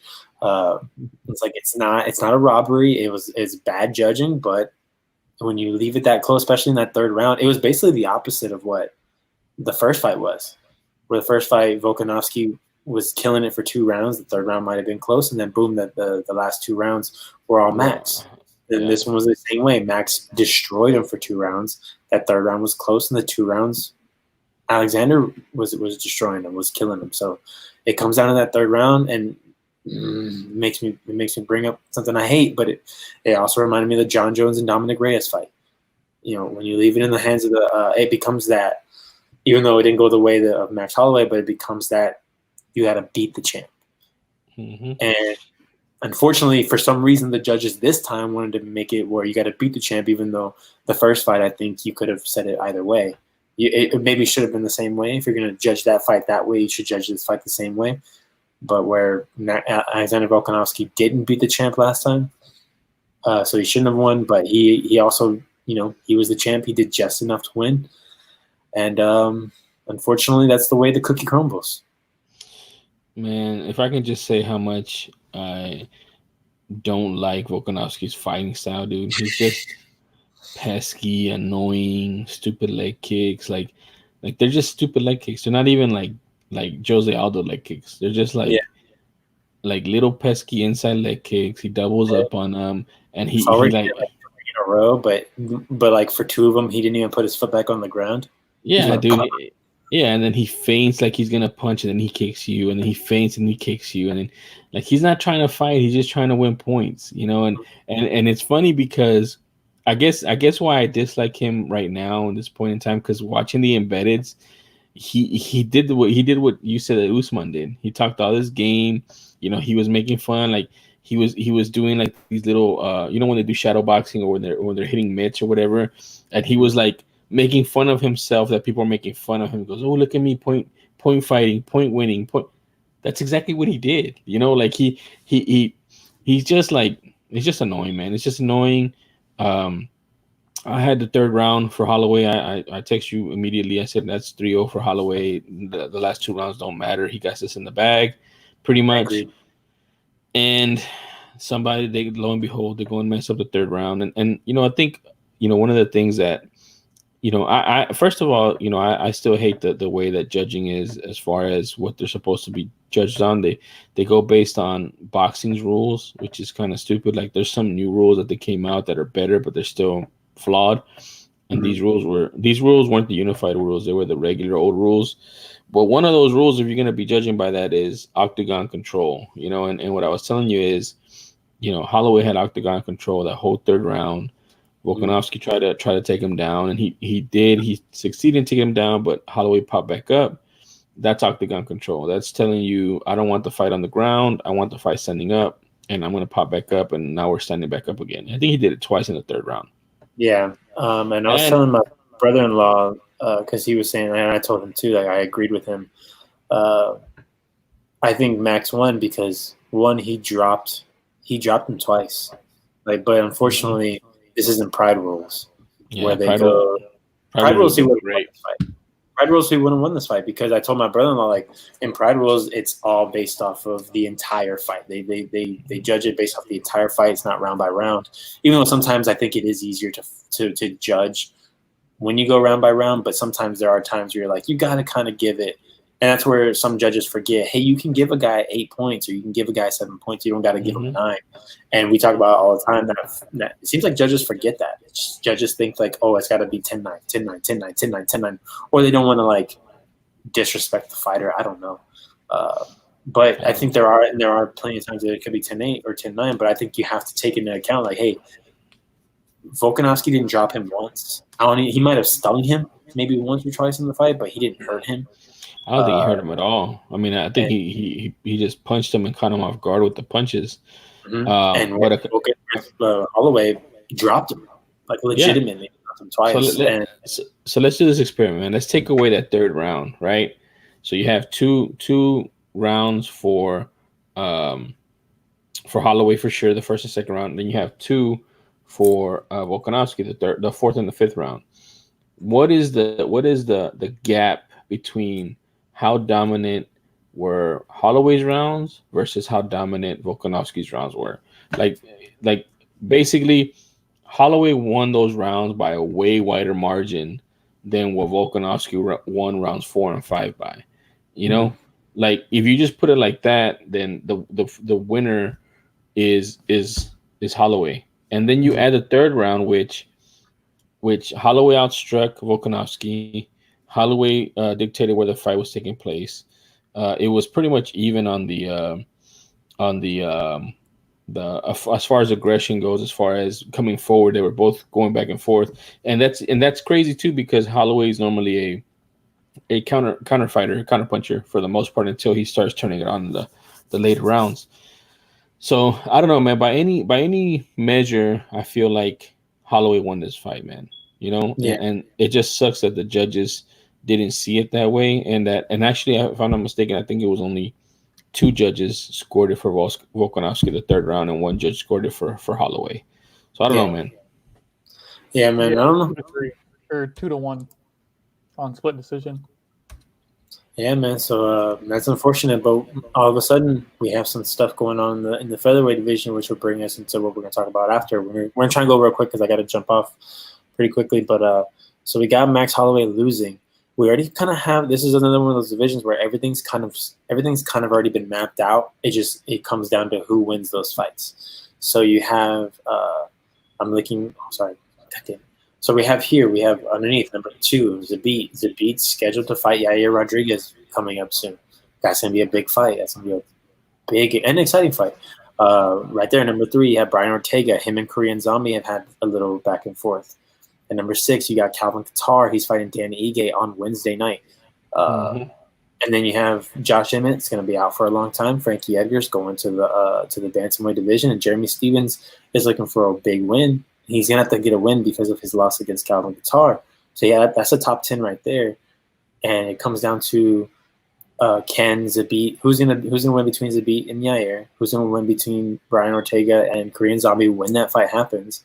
But because that fight might not happen for a while, this fight between Calvin Kattar and Dan Ige has very high stakes between those two. And then maybe whoever loses either that fight or whoever loses Yair and Zabit can ask for Holloway.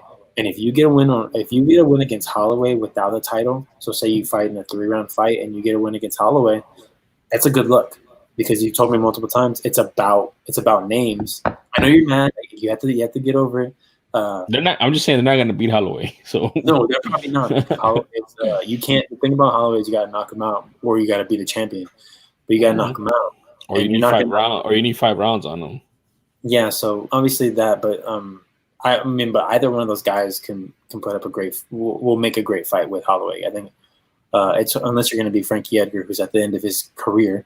It's going to be hard to put up a bad fight against Holloway, especially this Holloway. This Holloway was a lot more aggressive. I told you earlier in the fight. I think the aggression from Holloway surprised the hell out of Volkanovski in the beginning. So this is one of those divisions I'm excited to see because I love Calvin Kattar. I think he's one of the best strikers in the division in terms of boxing. He's just one of those guys that can throw. He throws something that you haven't seen and throws it with power. He's just a gamer, dude. He's just a gamer of a fighter. You know what I mean? Like he's out there to throw hands. You know. Like you imagine him and Holloway, like that could be reminiscent of Holloway versus Poirier, of how that fight could go down, and it could go either way. Then you have Korean Zombie and Brian Ortega. I think Korean Zombie might take that, but then you have Korean Zombie going up against one of these guys. Korean Zombie, who the reason why he's called Korean Zombie is because he will walk through everything. Unless you throw a lucky elbow, man, and then you're missing a very important one, man. You keep missing him. I don't want to bring him up. Then you have Zabit, who can't go 3 rounds.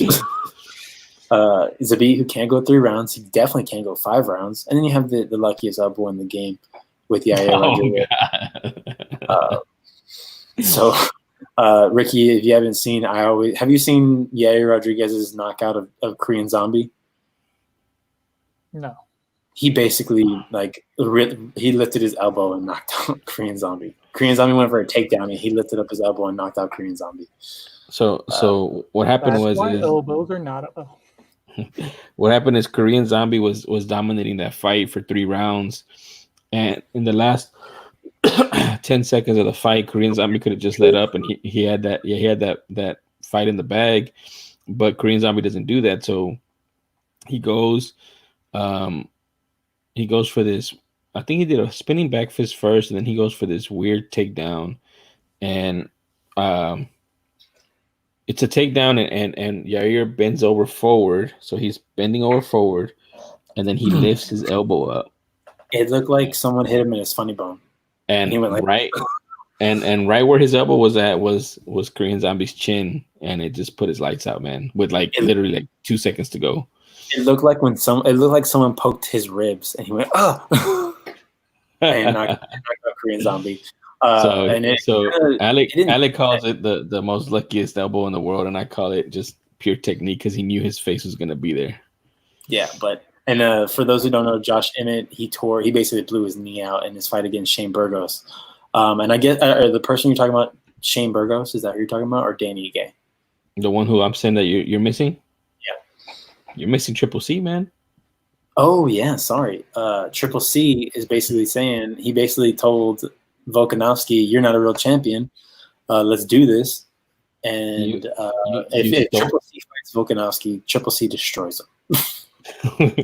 I mean, pretty much he's I don't know. The only thing is that's going up 2 weight divisions, man, from 125, his original weight division, to 145. That's a lot of power that he's gonna have to take from Volkanovski. Volkanovski, as pesky as he does have power. I think he'll go. Triple C would take him down immediately. Well, Triple C probably would take him down. He's a lot faster. He'll be a lot faster than Volkanovski. Yeah. But I mean, this is legit, man. He called him out. He called out Patreon. He called him out. He said he wants to be 4C now, not Triple C. So I don't know, man. I mean, that might be, and he's just chasing money is what he's doing. But he also sees him as a weak champion. like I mentioned to you. That's an So easy paycheck. yeah, man, he sees a weakness. He sees that I don't think he would do that to Holloway because he knows Holloway will piece him up because he's so long and lanky and he can't knock him out. And he's not gonna be able to take him down. But he sees an opening with Volkanovski, and you know what sucks is that, and this being mentioned is that Volkanovski actually has a 2-inch reach advantage on Holloway, and he doesn't throw hands. he can't use it. Yeah, because he's pesky, man, and he's not gonna. I don't know. He was very risk averse. If he supposedly has so much more power than Holloway, why wasn't he throwing hands? And why was he getting the one knocked down? I don't know, man. He did throw more kicks than he threw punches, which is crazy. It's just pesky. It's just pesky in my opinion. You know, like, oh man, and the thing is, like, Volkanovski's shown in the past that he could be a great striker with his hands as well. But he just turned into this different fighter when it came to the championship to be a point fighter, so he can, 1, win the belt, which he shouldn't have won it, and 2, keep the belt, which he shouldn't have kept the belt anyways. Like, he should have lost this fight too. He just turned into a different fighter. So it's just interesting. Like, maybe it's going to take somebody like a Triple C to take out the dog in him that he was when he was going up, you know, to get some knockouts, to get some punches thrown. Mm-hmm. Or maybe this is the new Volkanovski, the one that is risk averse and just kicks a lot more than he punches. All right. We're going to go ahead and call it a night, guys. It's already thank you guys for hanging out. We got a couple people in the chat with us. Thank you for joining us for the late at night, 3 o'clock in the morning here in the Central Standard Time. We will be me and Jesus will be back on Friday. I think Friday morning because I might be going back to work tomorrow. I don't know. I'm waiting for my test to come back. It should be back tomorrow. But if I'm back to work, then it'll be in the morning. If it's not, it'll be in the evening. Thank you, Ricky. Thank you, Ricky, for joining. Yes. Thank you, Ricky, for joining. I really appreciate it. I think we're gonna try and do this again for the. I would like to do it again for the Stipe and Cormier fight. You know, for the main event. Maybe jump on it with a card.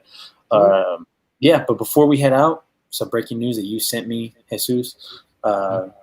Ariel Helwani tweeting: Davison Figueiredo's team tells me he passed Saturday's COVID test, but no official word yet from UFC on whether he's cleared to fight for the flyweight belt next weekend. Waiting for clearance on them. If he is, he'd fight at Abu Dhabi tomorrow. So the thing is, guys, if he tests negative with the test in Las Vegas, which I'm assuming is where he's at, if he tests negative, he will be cleared to fight at Abu Dhabi. But once he gets to Abu Dhabi, he has to quarantine for 2 days and then take another test. So this is not by any means 100% done. Even if this test comes back negative, he has to go through one more test and a quarantine. So we'll see what happens. But I think this means this is a give it an optimism. It's very optimistic because I think the same thing happened with Masvidal, where we got Masvidal's test back and we're like, okay, that came back negative. Let's just hope that the next one comes back negative. Because if you haven't been taking these tests with COVID, they are very, very very weird. Like me, I tested positive, but I hadn't been sick for over a week, and then I still tested positive. So that's why I had to go back today and get a test, just so I can go back to work. Because I haven't been to work for 3 weeks, so that sucks. But hopefully I'll be back to work tomorrow, which means that next Friday night we will be back here to talk Dan Ige versus Calvin Guitar. There wasn't much else to talk about on that card. But I think there's a bunch of fights that could surprise people. That's about it. Yes, but I agree. It's one of those cards, so definitely make sure you check that out on Wednesday the 15th. But yeah, guys, thank you for joining us. Make sure you catch me on Twitter at AlecMiller0423. Check out Jesus at The Real Jesus. That's spelled JeeZus. And make sure you catch Ricky Girard at Ricky Girard, if I'm not mistaken, right? Yep. Go ahead and spell it for him. Girouard. Yeah, man. Check us out for all the sports takes that you want, man. And I'm gonna try and I know Jesus is probably gonna tweet out during the Ige in Qatar. If I'm not at work, I will tweet it out too. So we'll make sure to catch us again next Friday, and go to the patreon.com/armbars and suplexes, so you can get more stuff like this and more people. Hopefully, more people coming onto the stream. I told Ricky I have someone in mind. Hopefully I can get down the line once I go back on day shift to get on. I almost got him on today, but he was busy. So maybe next time. But Well, peace out, guys. We'll see you guys next time. AMF.